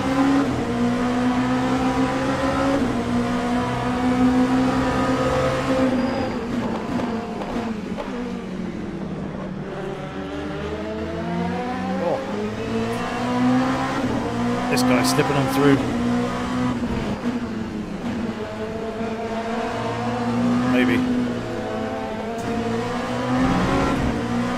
Yes. Oh, hello, that was very, very close to the rear of my car.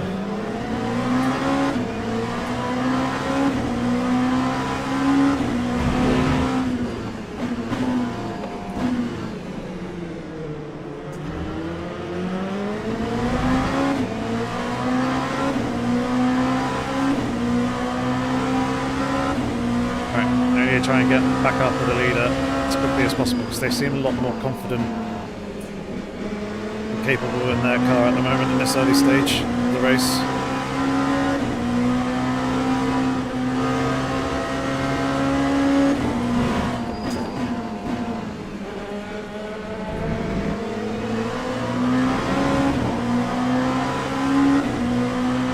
If we can stay within a second of them, I'll be fairly happy. P2's flashing them for whatever reason. Probably just trying to distract them, but I don't think that'll work too well. Especially when you can't actually see any of the cars behind you. You can't see the mirrors, there is no rear view mirror at the top of the screen, unless they have that turned on as part of their HUD. So it's like, for me, it's purely relying on the radar. I can't actually see cars behind trying to position themselves, go for moves, or if they're trying to distract me by flashing their lights, I can't see that either. So it seems pretty pointless be trying to do it.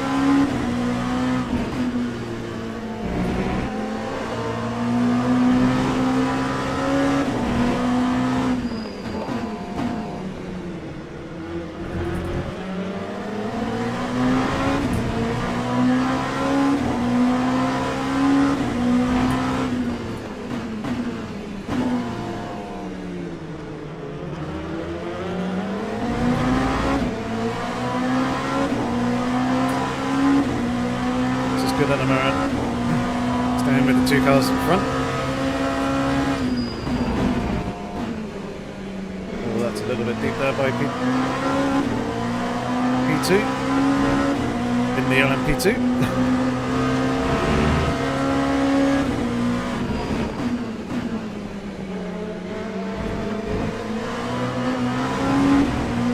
Oh, they're really pushing hard. Getting on the throttle quite early in one or two places. Here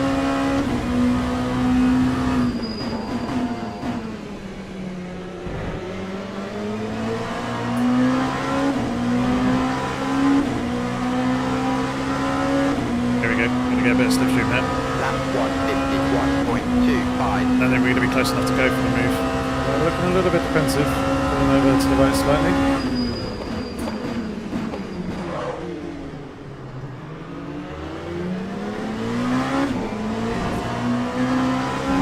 That wasn't necessarily intentional, I just didn't want to go into the rear of them, and then I turned into an overtaking manoeuvre and that paid off very, very nicely.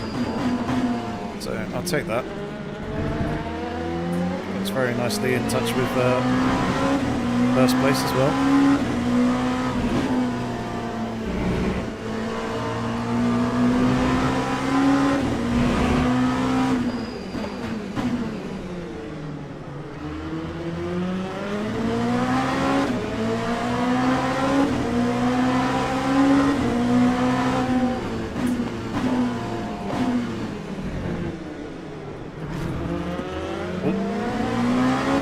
That was a bit of contact. Oopsie daisy. Never mind. At least they're still facing in the right direction and didn't actually end up spinning them. That's the main thing.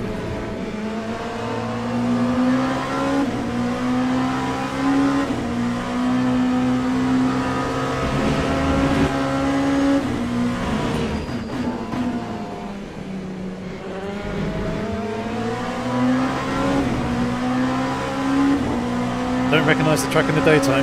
Yeah, it's a little bit different, isn't it? Oh, behind, flashing their lights, I can see it on the car in front of me, which is quite amusing. This light flashing doesn't bother me. Do it all day long.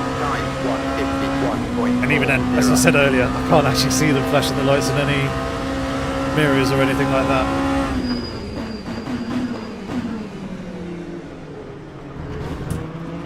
And again, touching the rear of their car. Been very, very slow in a couple of places. That was not the best runs off the exit in turn 2.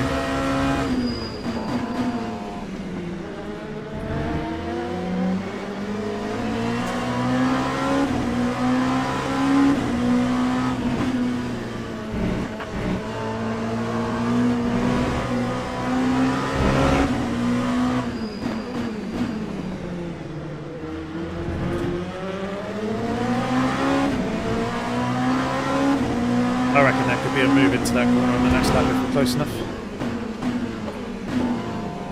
They do seem to be, again, touching the area in that hairpin. I don't mean to be doing it, but they seem to be quite slow on the, or quite cautious on the brakes. And even P4's now caught up to the back of us, so it's now a 4-car train. I'll say that as it's like someone went very, very deep there on the exit of that one. That's given us a nice 1 second buffer. So yeah, we seem to be a fair bit more confident on the brakes, which is it's good because that's, you know, a prime place to do your overtaking.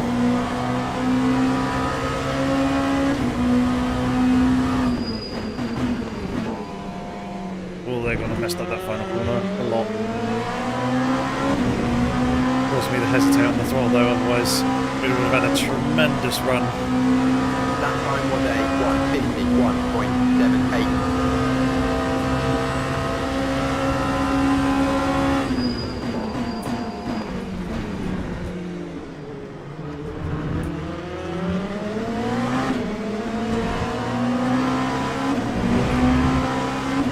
There we go. Tried to not spin up the rear tyres quite as much that time.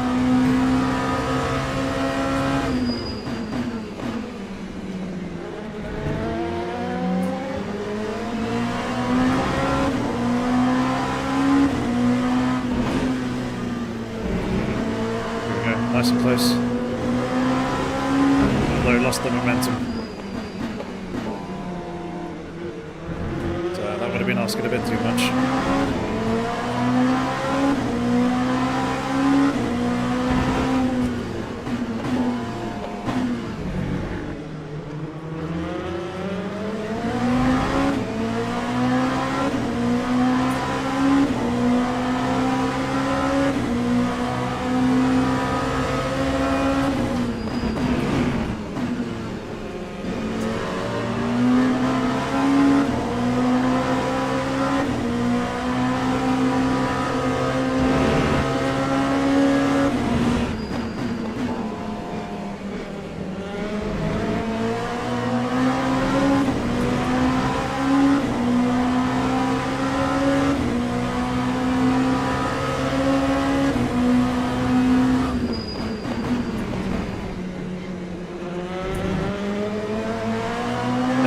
Much better run.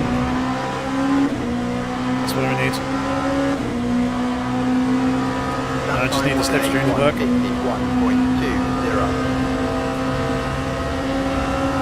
We will go for the move here.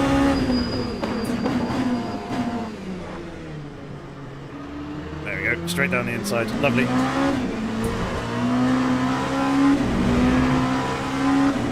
Right, let's see if we can try to pull away a little bit here.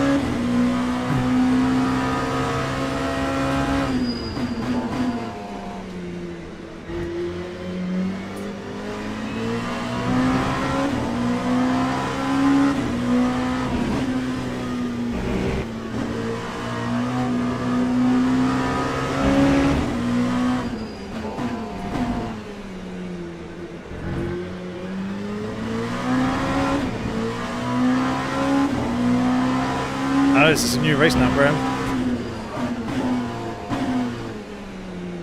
But we are indeed just slipped ourselves up into P1. A beautiful little move at the first corner of this lap.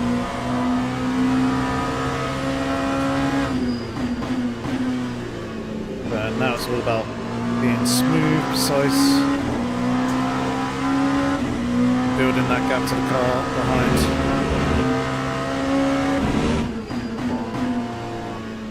As we certainly do have the speed over them, but I'm very wary of Snellgrove in P3. They've worked this way through up a couple of positions and closed up onto the back of myself and L'artiste when they were running P2 and P1 respectively. Time 150.33. First name the next race will be GTE again. I have not unlocked the online ranking yet to race in the hypercars. It's partly why I'm doing these races, is obviously to try and improve the ranking to get access to them so I can race them. That's a little bit deep. Indeed, there was actually a yellow flag there, the car spun off on the right hand side. Thankfully they were way out of the way. Don't have to worry about them.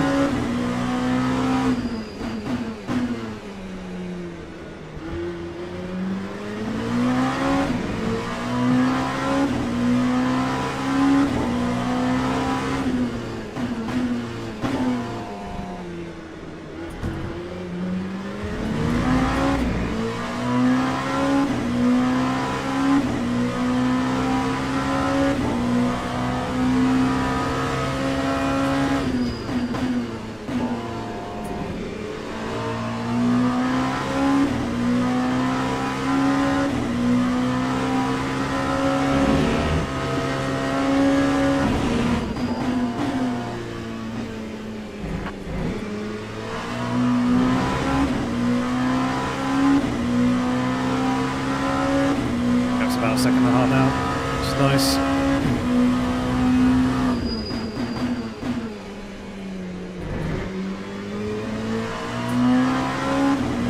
Just need to keep this consistency up, keep building.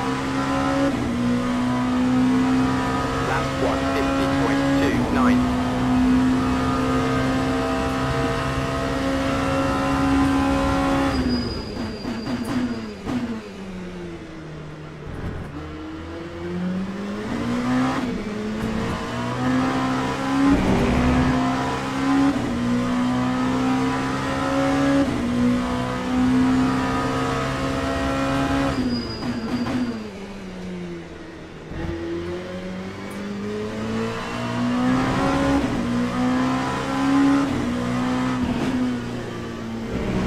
Like the weather's clicking and jumping through various different states. And slightly more overcast than cloudy.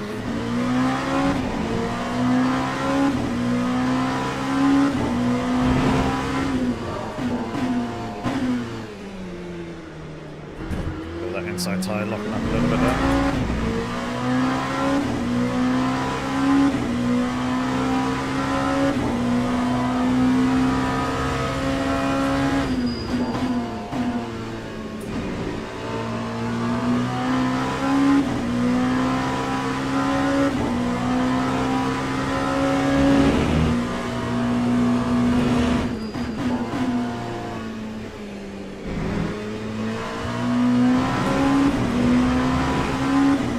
Getting quicker and quicker in that middle sector. Keep seeing it flash up purple. Nice lovely colour.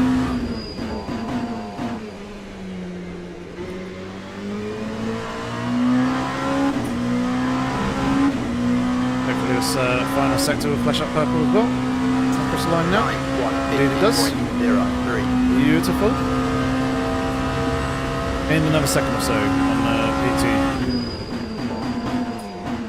Should I say pulled another second or so. Not really gained when I'm ahead. Gaining over. Maybe the more technical term.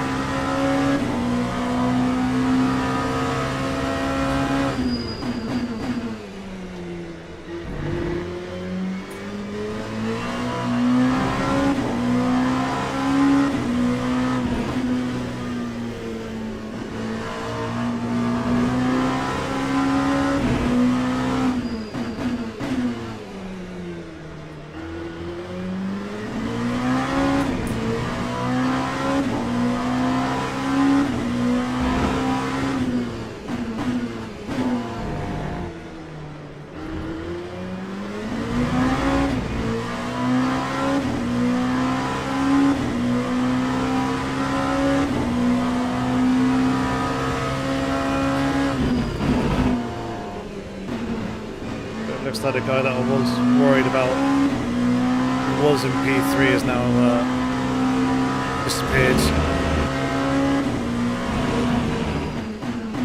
somewhere along the line. Obviously something's happened to them because they're no longer they're in P5, so say they're not in the top 4 anymore. So obviously had an incident, dropped down, now 15 seconds behind, so that's good.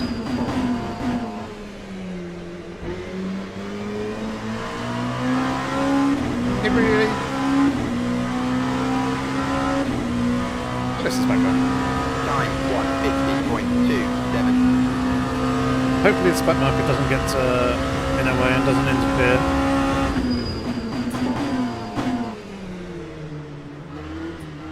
That'll do. That's a nice way to let us on through.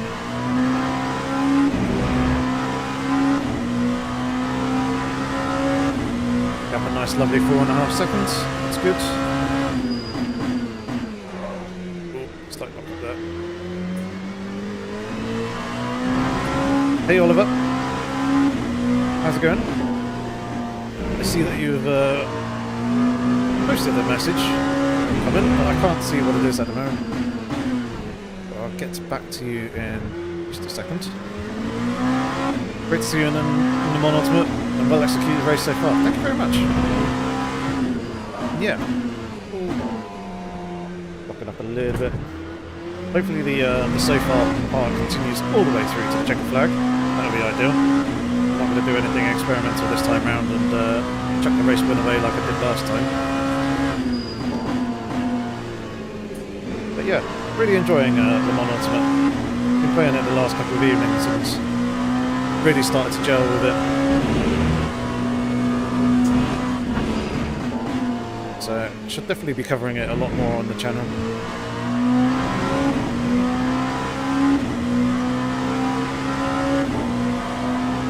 That is for sure. Snellgrove has completely given up and has gone back to the pits. So that's eliminated any worry and potential threat later on in the race from them. It seems like we've got the measure over Lartiz, so we just need to effectively drive nice and smooth and bring the car home.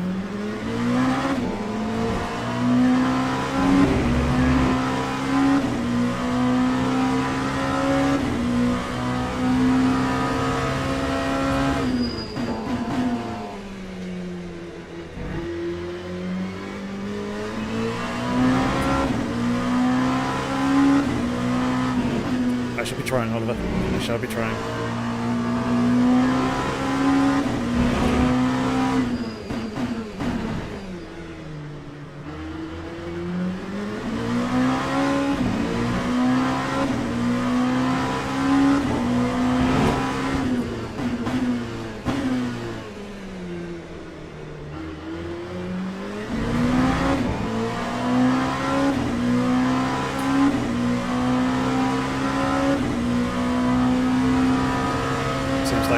P4 is currently being swallowed up by a couple of back markers. Look like on the track map there going the other way down the street.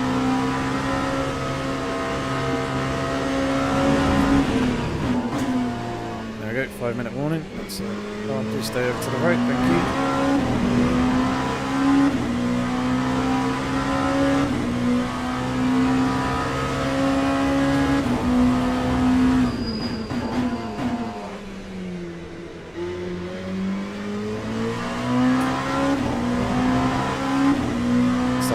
Later with the braking now.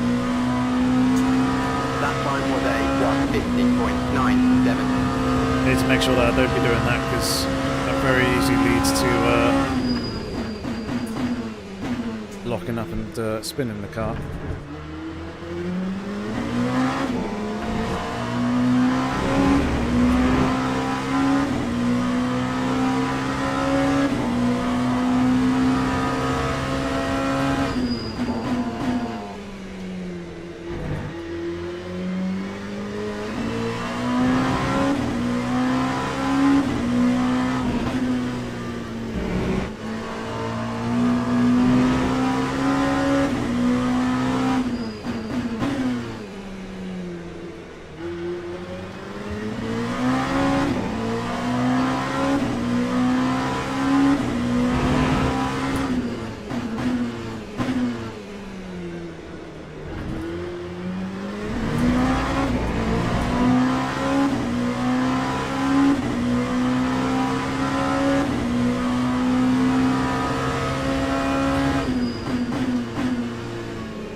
Don't be touching that curb. See, it just sucks you out a little bit wider. Right where you don't want to be.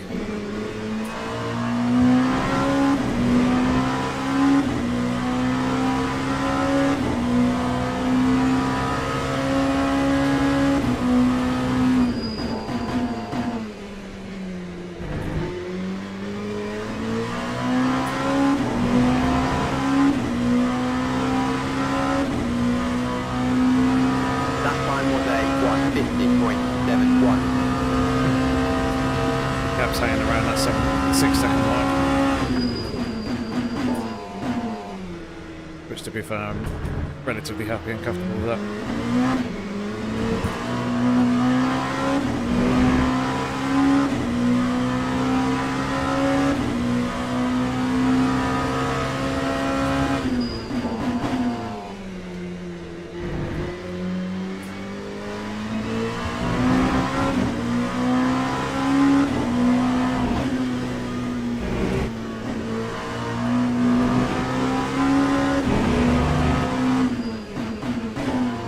Almost taking the Lewis Hamilton line there for turn 4.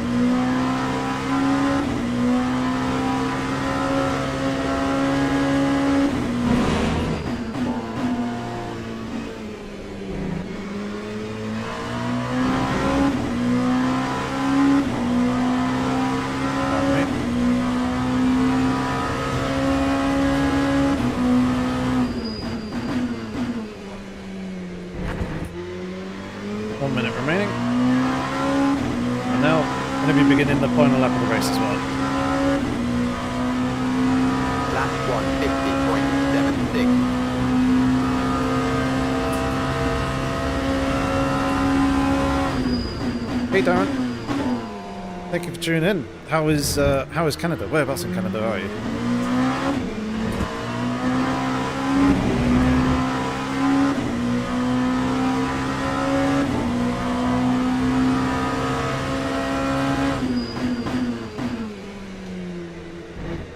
Morphy, hey, VR's not ready for this yet. Well, actually, you can use VR in this, but it's a little bit of a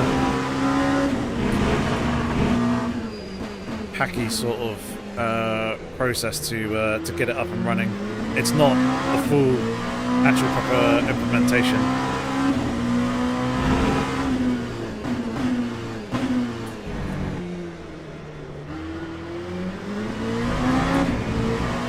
Good friend Cluck, he's been trying out recently. He says it's once you get it up and running, it's pretty good, but yeah, he's waiting for the actual proper implementation to really properly get into it. I say take a look at the steps online. They do have like an official guide tutorial sort of thing, so if it seems fairly simple enough and quick enough, maybe give it a go if you do have the game already. Otherwise, I think early January next year is when they're probably bringing VR. There we go, another race win. 2 for 3 so far this evening, which is pretty good. Should have won the first one, but yeah, screwed out of the way. Let's go ahead and take a very quick look at the fun that was the race start. Don't like the DLC release in beta.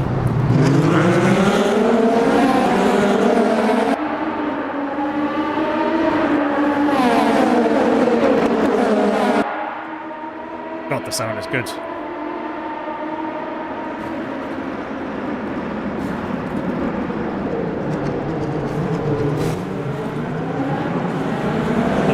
else going on behind, but otherwise, that was a pretty good start. Let's see if we can find that overtake that we did. Is it here on lap 5? Yes, it was.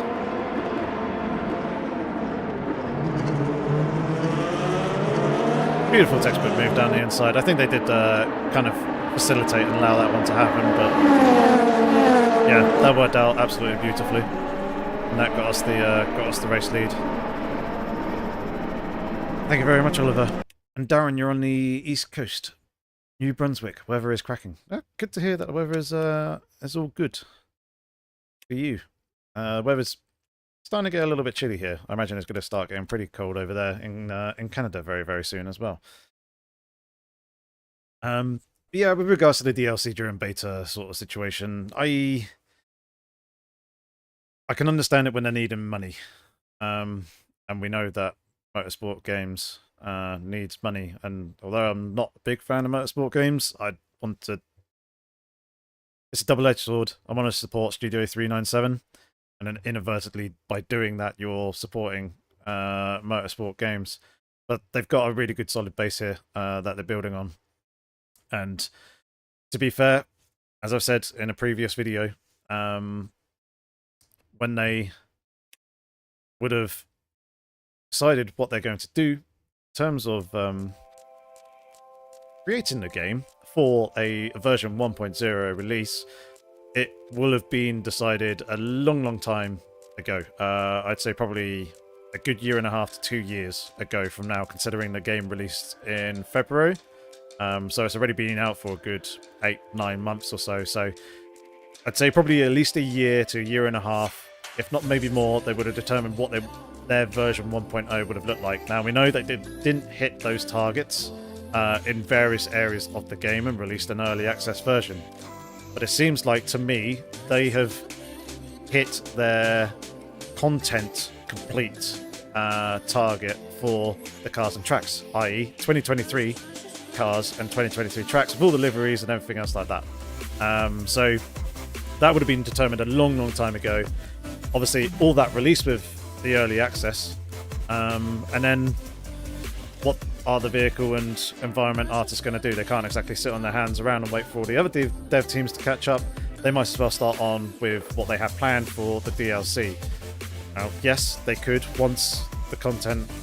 They could hold that DLC back until everything else is more complete, but if that content is there, good to go, it's approved, and you can release it, and you can get an additional revenue stream of money in,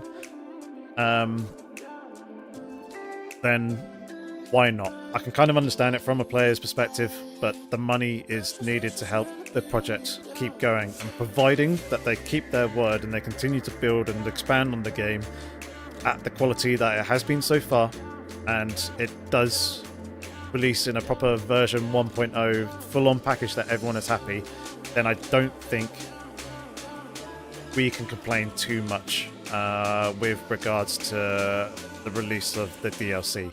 If everything flops, then they do an absolutely terrible job of all the future content, then yeah, sure, I can understand it. But at least from my point of view, for now, they're going in the right direction. They're going kind of in the way they need to be in order to get the game complete. And my god, did we just jump in at the very last second to get ourselves registered for that race, literally within like the last 10 seconds. Very, very close. Oh, sorry, I got away talking there about my thoughts and opinions on the whole beta thing, but it's an interesting topic that is, I know, very divisive.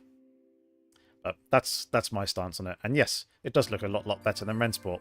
I have 3 beta keys for Rensport. I have not used any of them. I am very much in two minds as to whether I want to use one or not, or whether to just give them away. I probably will end up using one and try it out at some point, but that game... I've got a lot more issues with that than what I do with Le Mans Ultimate. Creating an esports game when there isn't really a game to be had there in the first place, and it just seems like a complete mishmash of random content. It doesn't have any sort of like clear direction as to where it wants to go. It's just like, yeah, we'll take a sweet out of that pot and a sweet out of that pot and take a sprinkle of GTP, but then we'll go and take the Goodwood Hill Climb and we'll put that in the game really early when I doubt very many people are driving it. Give us proper circuits, give us full class and classes. That's the sort of thing that is needed. Oliver, can you show your graphic settings? I have some problems with microstatus. Two things that I would recommend doing. The first is making sure that you've got your post-processing on low. Basically the lowest setting that it could possibly go onto, because that was one of the big fixes for me.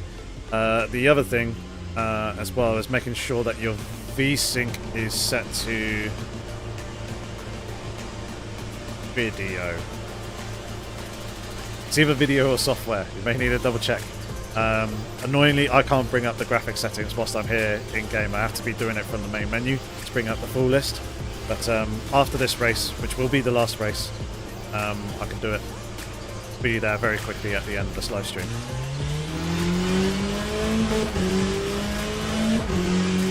Right. Adrian wanted Corvette, so we have got some Corvette here at Sebring. I have driven this car once before.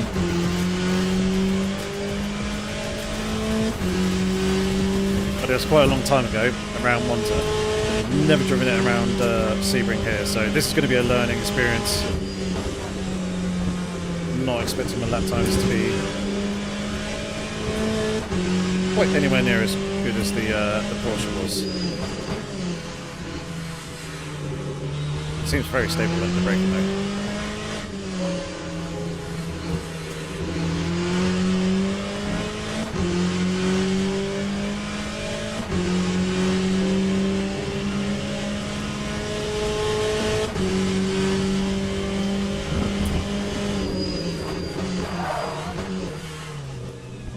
Yep, braking I need to get used to, but it seems very safe. Safe and stable car.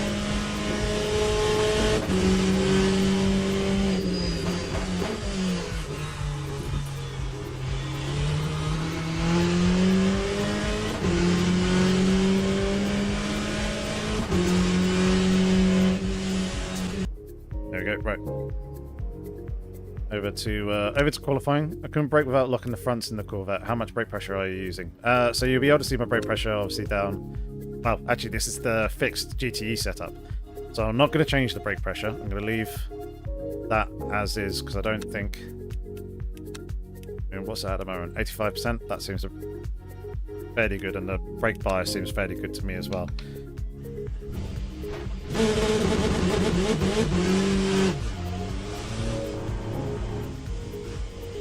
Right, do the same thing again as previous times. Sit on the brakes here. Make sure we warm up the brakes and tyres whilst we can. But yeah, Tyler, try and keep an eye on a braking there down in the bottom right. I've had to do a fair amount of fiddling within my SimMagic software in order to get the brakes feeling good and how I want them to be feeling.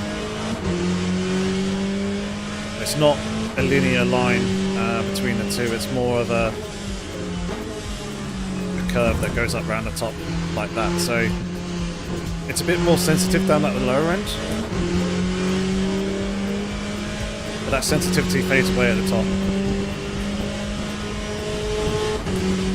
and I find that much easier to deal with braking wise.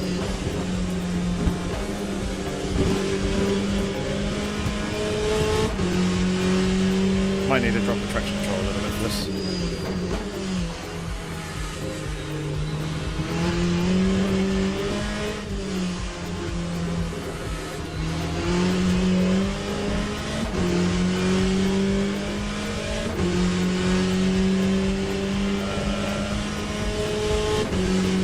Let's do that.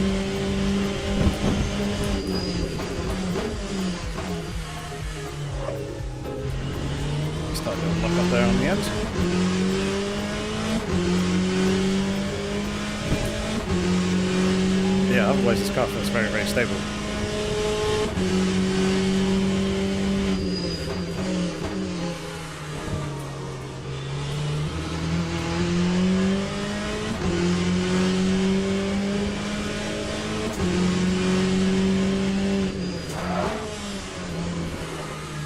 Well, there's that locking you're talking about.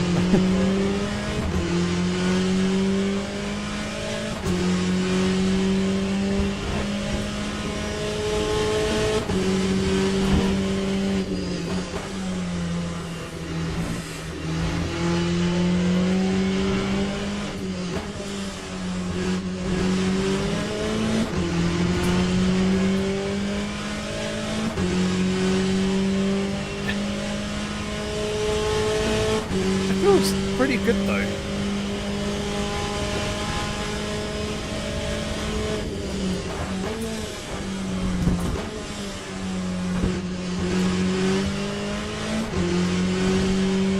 It's very confidence inspiring, I'll say that.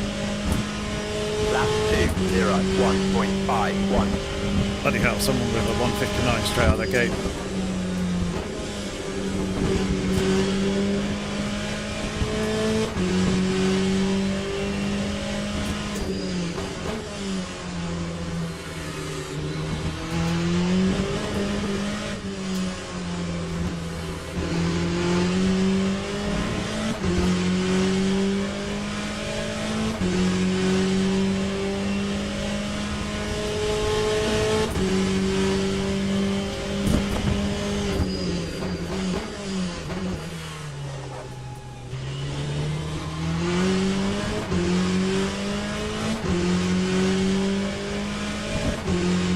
Feels a little bit less sketchy than the Porsche 911 RSR does.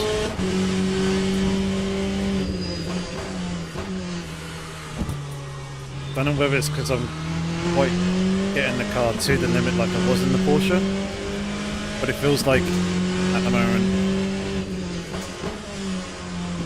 the kind of window's wider, or I'm sitting just below that limit.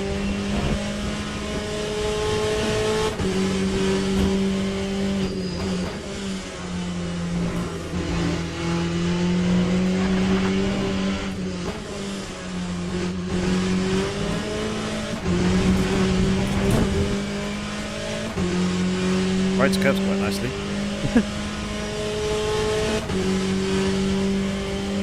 Right, we're gonna have one more lap here.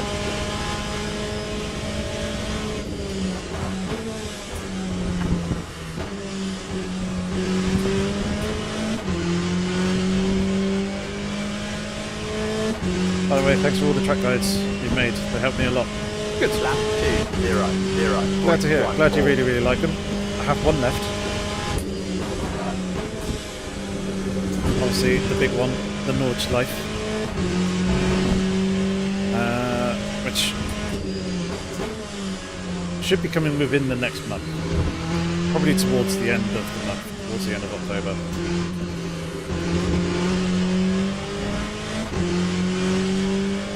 As I've got a video to do that will be releasing not next week, but the following, and at the end of that same week is the iRacing Petite Le Mans.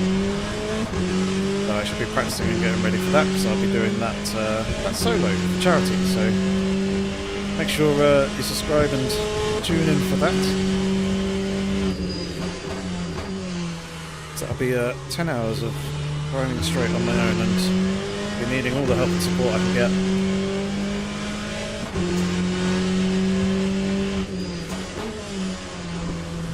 There we go.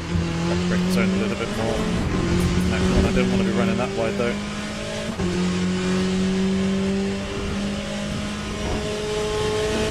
Got away with it track limits wise.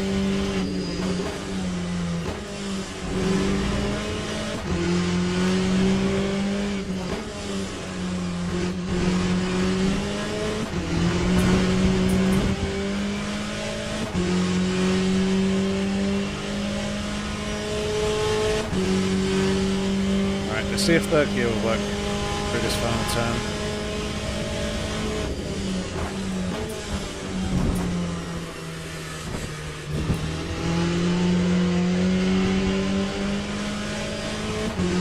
does when you get hard enough on power on exit to get a nice little bit of rotation. Lap time was 8:20.18.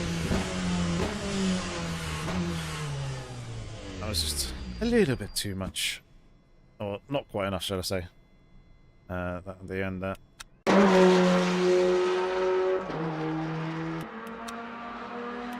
So what, the car does sound a lot better off-board than it does on-board.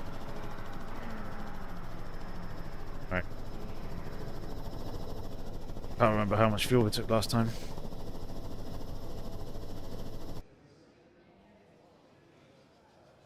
Or how much fuel I'm going to need for this one. 25-minute race. Just under 2-minute lap times. 14 laps. I reckon we can get away with 15. About 48 litres. That should be fine.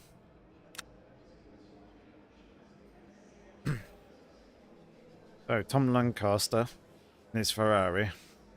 Very, very quick. 4/10 of a second quicker than we were. Hey Sergio. How's it going?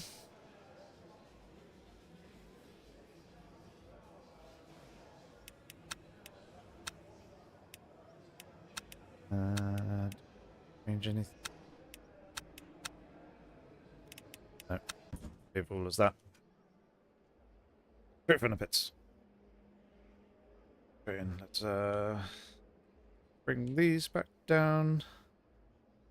How they were. Get ourselves ready for the race. How good you can finally tune in. It's nice to see you here. What have you been busy up to? What have you been busy doing? Formation lap has started.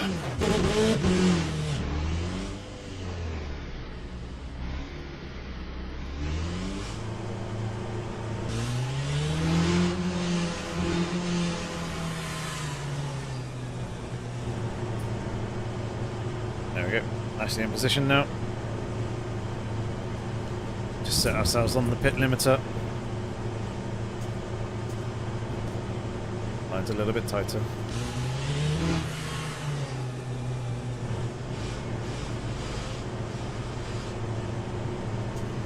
There we go. Around about that.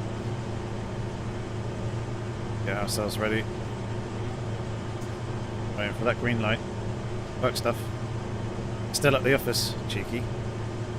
Green flag, green flag. There we go. Underway racing. That is a Ferrari that has jumped the start.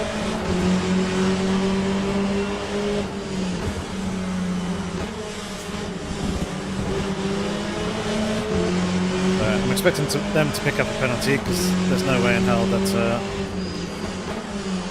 they were in formation and in the correct place when the lights went green or at the correct speed. And there you go, Kana.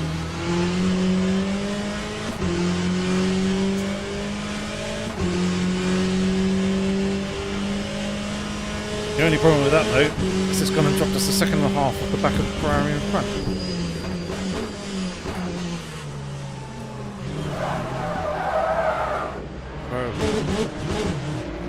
What was that about?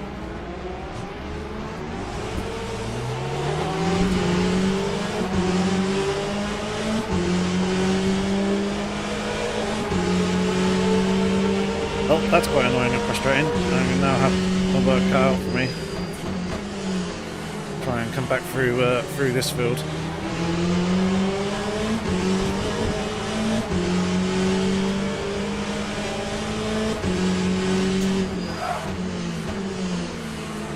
And that has definitely gifted the race to P1 as well, because they're going to have quite the substantial grab now.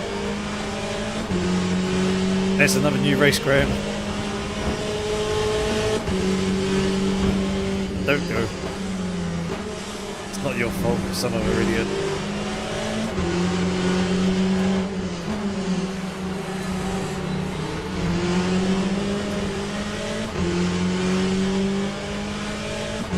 Sneak up the inside there. So that's 2 positions regained already. Let's see if we can work on more of the cars up in front.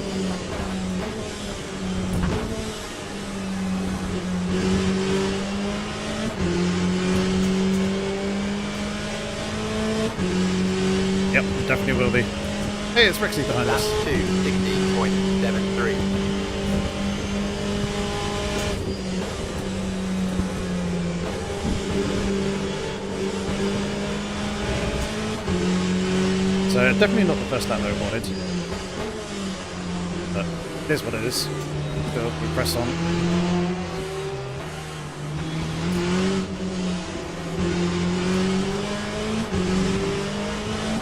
That's a freebie.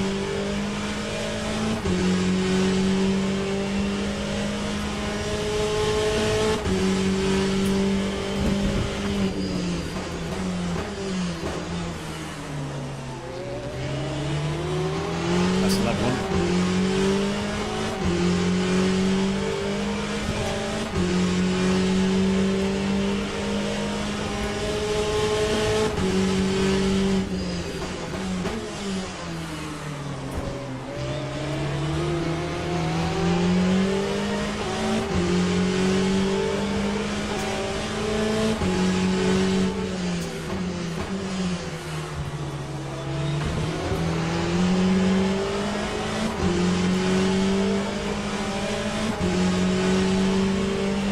Nice and close to the Ferrari in front.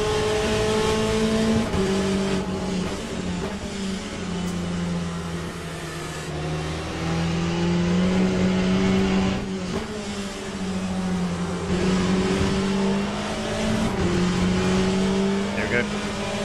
Nice, lovely run. Slipstream.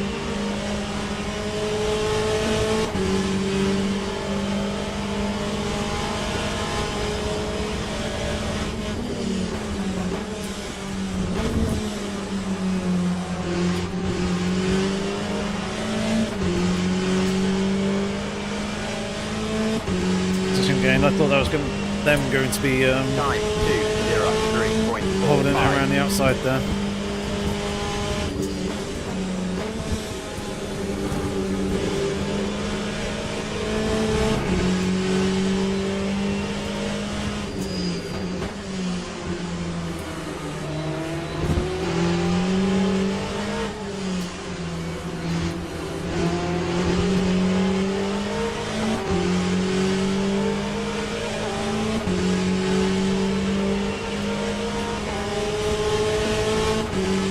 I like the look of that Porsche and also its sound.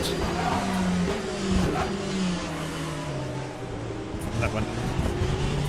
Not so great.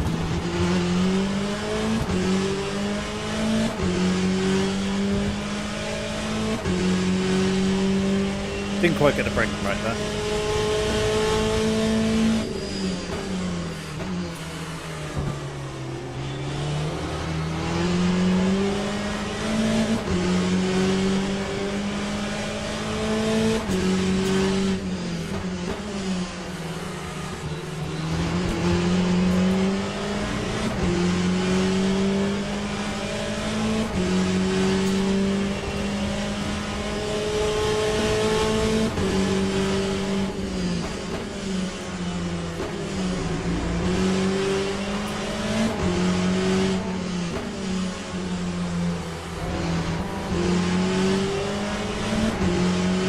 Run off the corner.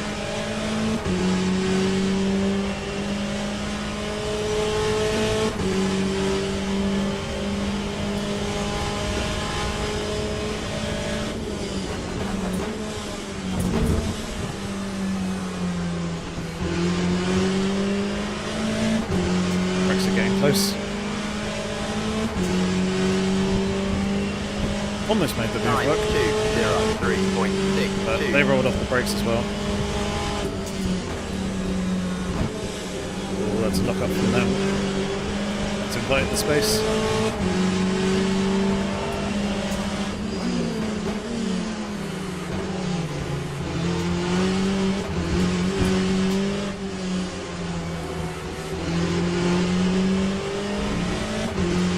Coming nicely through on the Ferrari. That's a good little battle there, Pfeiffer.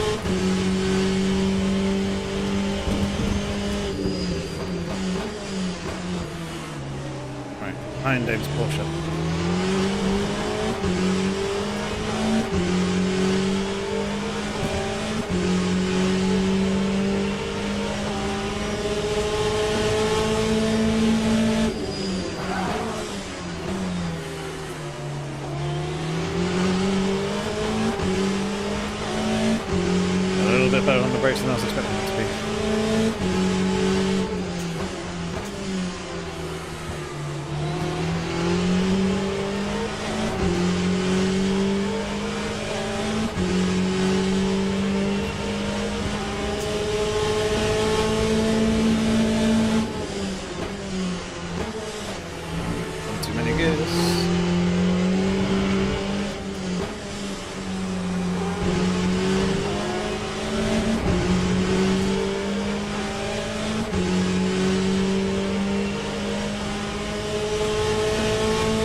Yep, that's broken something. That time was a 2:02.54. Suspension's definitely out of alignment there. Oh god. Trying to turn right is very tricky. Wow.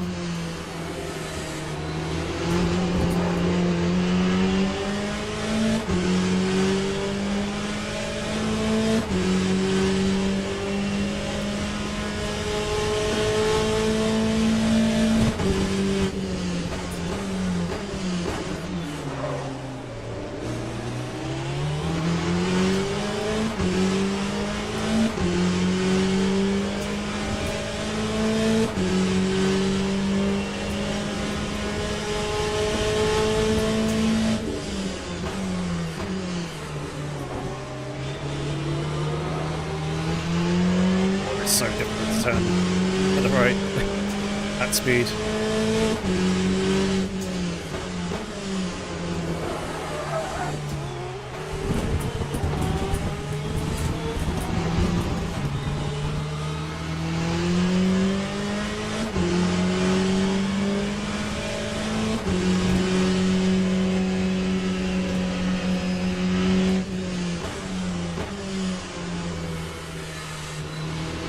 Right, let's see what the pit stops are like here in LMU.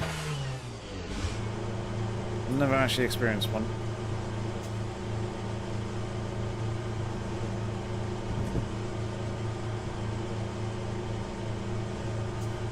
Hopefully it's just a stop in the box.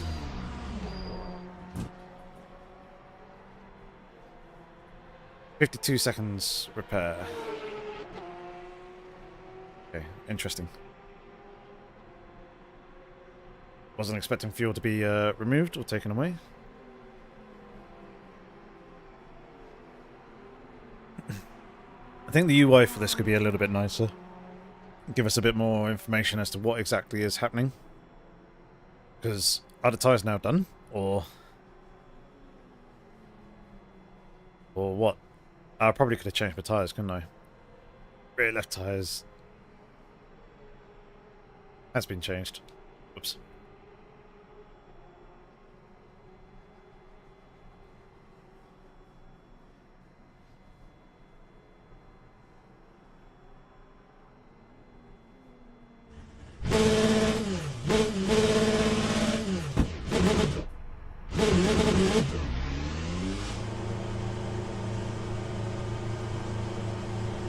Yeah, it needs a bit more information there with regards to what is going on and how long you have until how you get dropped.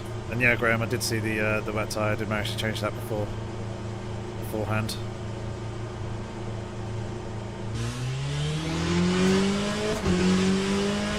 Wow, look at that. P1's got like a 12-second lead.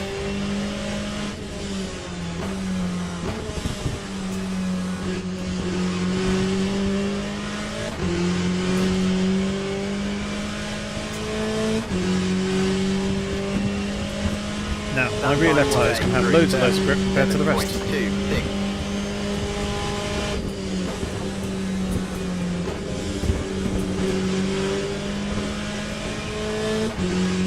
Yeah, rear left does look sus. I think it did actually get changed in the pit stop.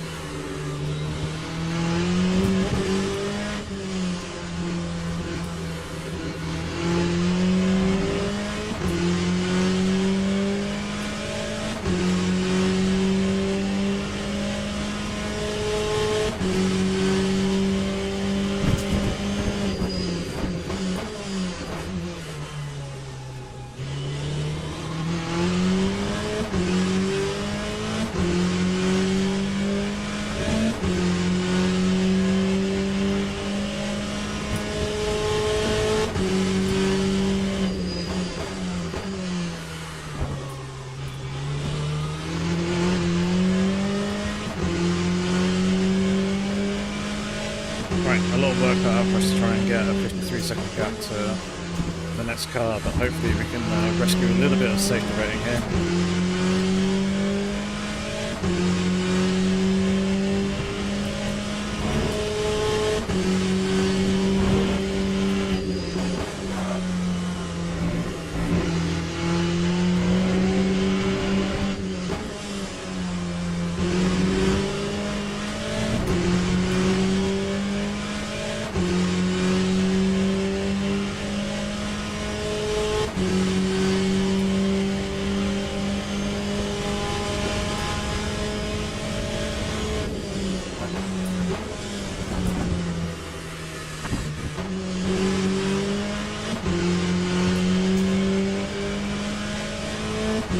Can't quite get that final corner right in this car.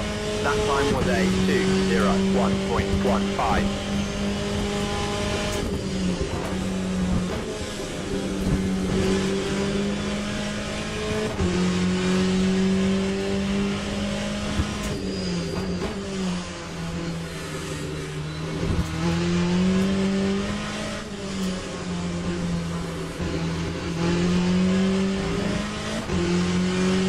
To be fair, I'm going to say that about all the high-speed corners. That final turn seems like it's kind of between second and third gear. And then the first corner seems like it's between third and fourth. Trying to settle on one is quite difficult. It feels too high in fourth. Like,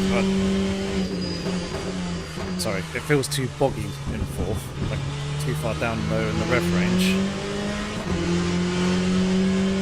It feels I'm too high in third, or getting too much speed being in third.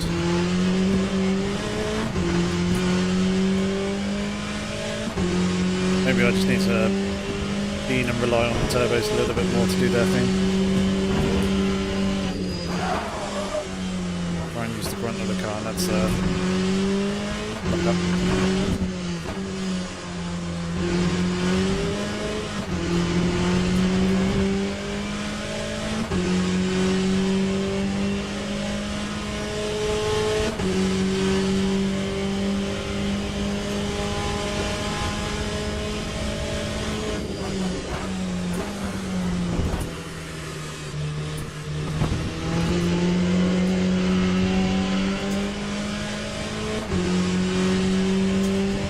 See, that actually felt a bit better. 9:2:01.20. Let's try fourth here.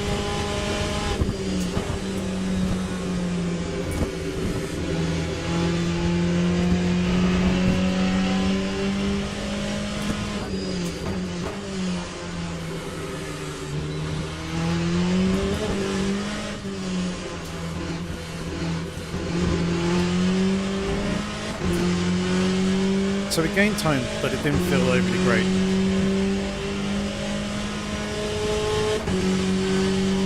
Didn't really feel like it was pulling off the corner.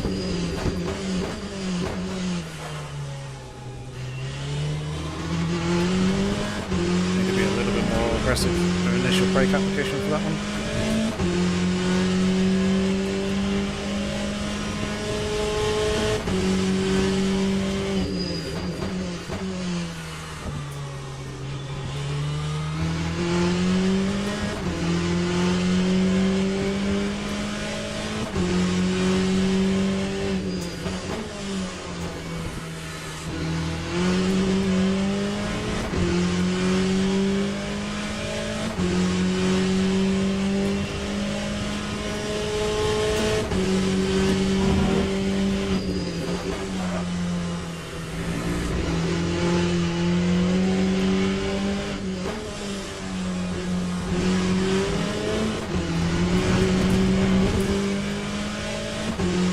Brake mark is measured in. They're measured in feet in the US. So you tend to get 100, 200, 300, 400 and 500. There you go, 400, 300, 200, 100.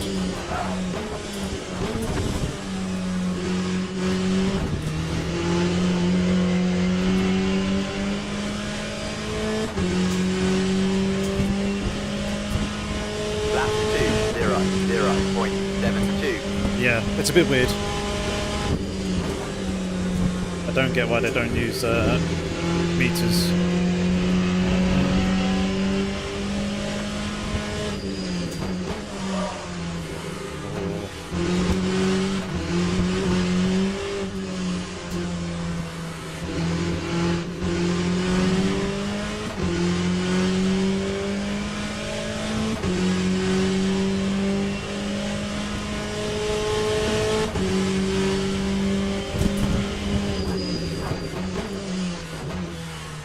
There we go. That's how you brake for the hairpin.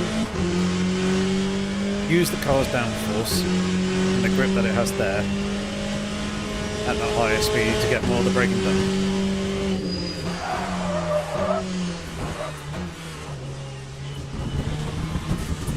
Don't do that.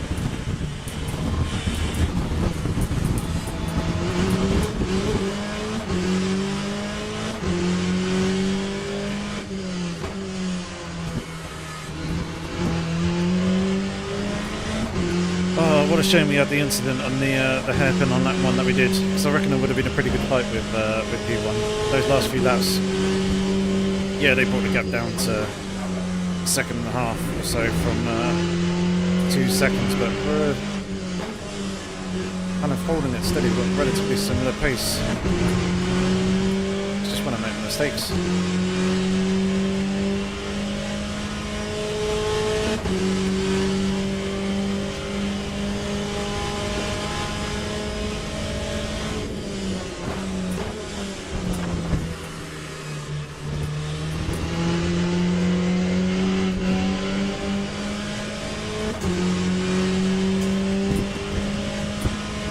Time 2:04.73.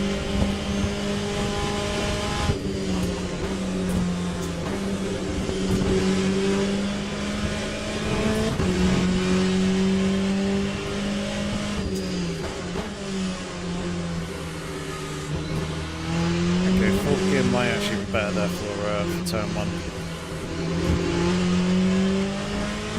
I remember getting higher up into the rev range in 4th on the approach to the braking zone for turn 3.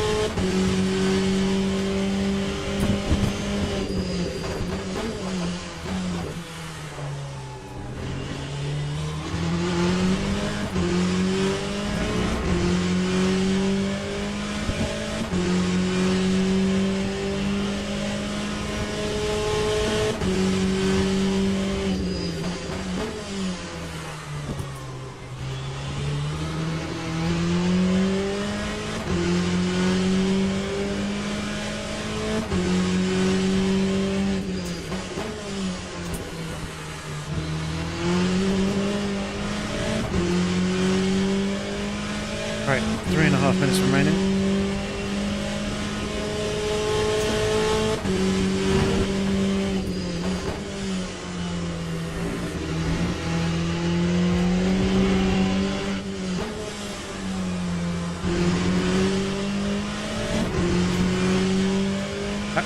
How does the track rotation in rank races work? 1 track per week per class? Yeah. So it seems like GT Fix has been at Sebring all this week. Likewise, LMP2 has been at Bahrain all week, so it's very similar to the iRacing model.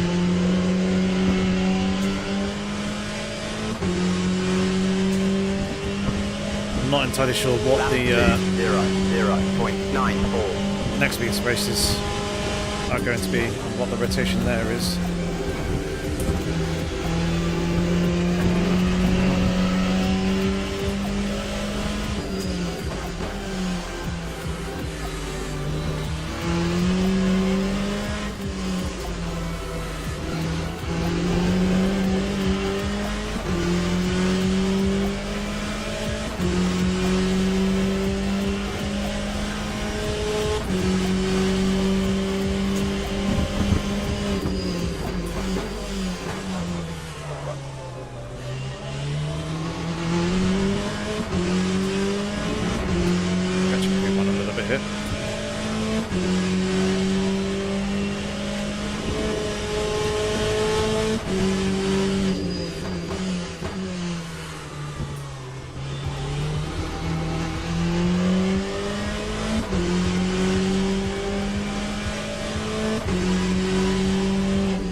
maybe equal attempts again in that middle sector.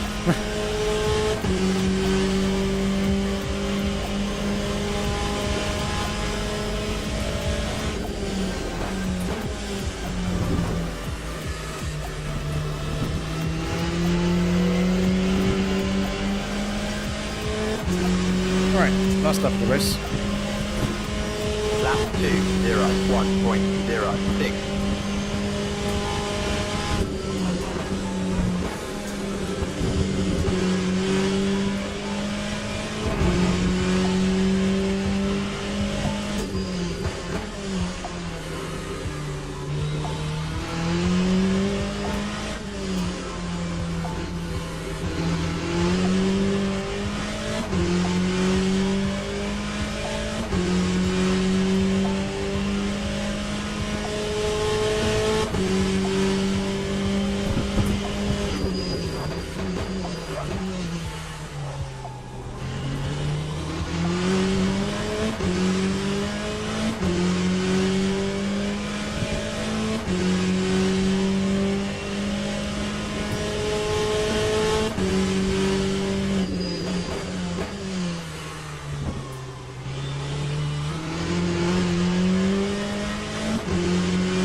Let's take another break mark forward then.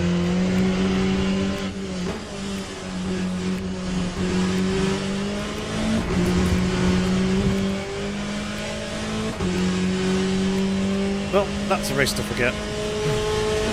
Definitely the worst one of the evening, but still 4 races done tonight. 2 of them got a race wins.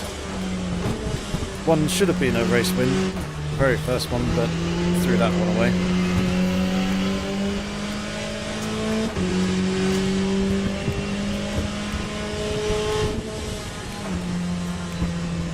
And then too much fuel there at the end as well.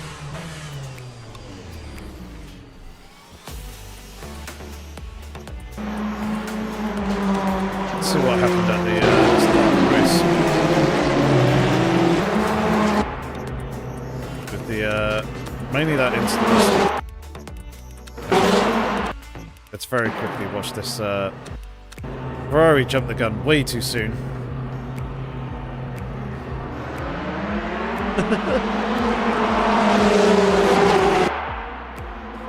Yeah, went way too early.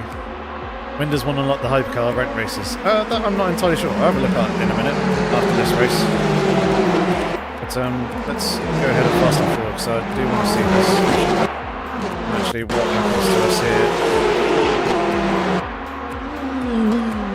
in the hairpin?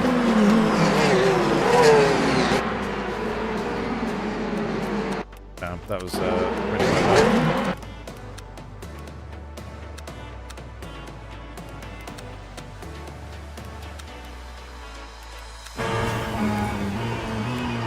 Wasn't braking hard enough early enough, and then pretty much just straight rear ended me and took me out.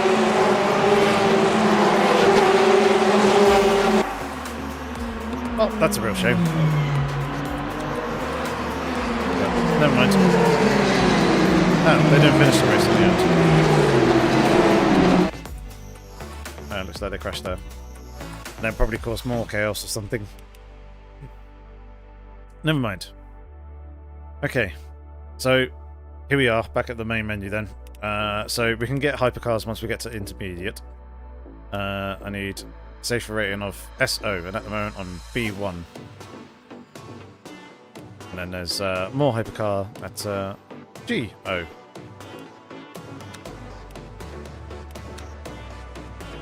There you go, so we got open multi-class, 2245. I don't know if I can actually join that. No. Hypercar fixed. So the next hypercar race is there. I'm not quite ready for that in terms of rating. And then those are the advanced levels. So yeah, I need to work my profile up to those. As you can see, 3/4 of the way there through bronze. So yeah, I think it's bronze, silver, and gold. There you go through. So I need to improve them. There you go. That was a good. Looks like a good increase in ratings. And this needs to improve. I need to convert on these results a bit better. Had a few good fastest laps though. Pole positions I'm not too worried about. That's never going to be too great for me. I'm not a good qualifier. But 0 DNFs is good. Just need to convert more podiums and wins. Those are the main things. The last thing I was going to do was show this here on the screen where our devices. There you go. That's what my brake curve now looks like. So I've got an 8% dead zone on the pedal here before it kicks in, and then it goes up and over the curb. So at the top it's not very sensitive, really nice, and then it's a bit more sensitivity down here at the bottom. It allows me to kind of get hard on the brake and kind of hold that threshold quite nicely at the top there. And I feel like this works a lot better for me on Le Mans Ultimate. Whereas if I go and say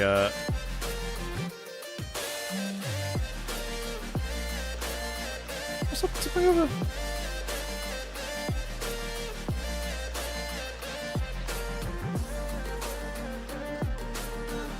Ah, there we go. Yeah, that's my curve for ACC. So a less of a dead zone, less sensitive there at the bottom, and then like it's a bit under a linear curve. Like what the mouse is doing there is a linear curve. So these 2 points, maybe this one are ever so slightly under. And then iRacing, which I've not done in quite a while, is a flat linear curve across, but that will obviously get tuned and sorted probably later on down the line. But yeah, that is going to be it here for this evening with some Le Mans Ultimate. Good fun racing. Graphic settings. Oliver, I did not forget you. I've just remembered. There we go, bring these up. So these are the graphic settings that I'm running. Annoyingly, the camera's in the way. But yeah, I'm running borderless because I want to try and get race labs working to use a couple of overlays there. But for the moment, for me, it's not working, which is a little bit annoying. Vertical sync, you need it in software mode. That's the one you want, not video. And then post effects, you want on low. That was a big improvement for me in terms of frame rate. Was those two, and then I'm at 100 Hz refresh rate because that's my monitor. And then these are all my other settings. So I'm on a custom preset because I've fiddled with things myself. Ultra for the first three things. High texture filter up high as you can go. It always looks a lot better when you've got that up high, and it not too much of a performance hit as well. Good. And yeah, special effects, shadows, shadow blur I've got on optimal, soft particles, raindrops, road reflection I have on low at the moment, but I haven't really played around with those too much. And then environment reflection on ultra.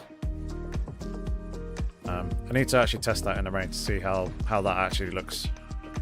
And then 20 visible vehicles, TV displays, various other settings there that you can see. You can probably pause at various different points just to see what I have on those.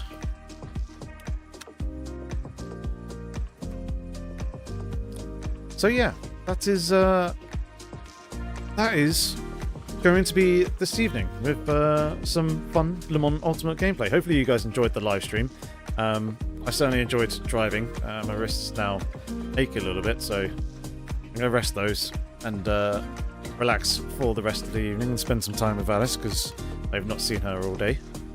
But yeah, thank you very much for tuning in. It's good to see a few new faces. Hope you enjoyed. Please give the live stream a like if you're new and you want to see more Le Mans Ultimate, then please consider subscribing and I'll certainly try and get some more live streams and content on it out over the future coming weeks.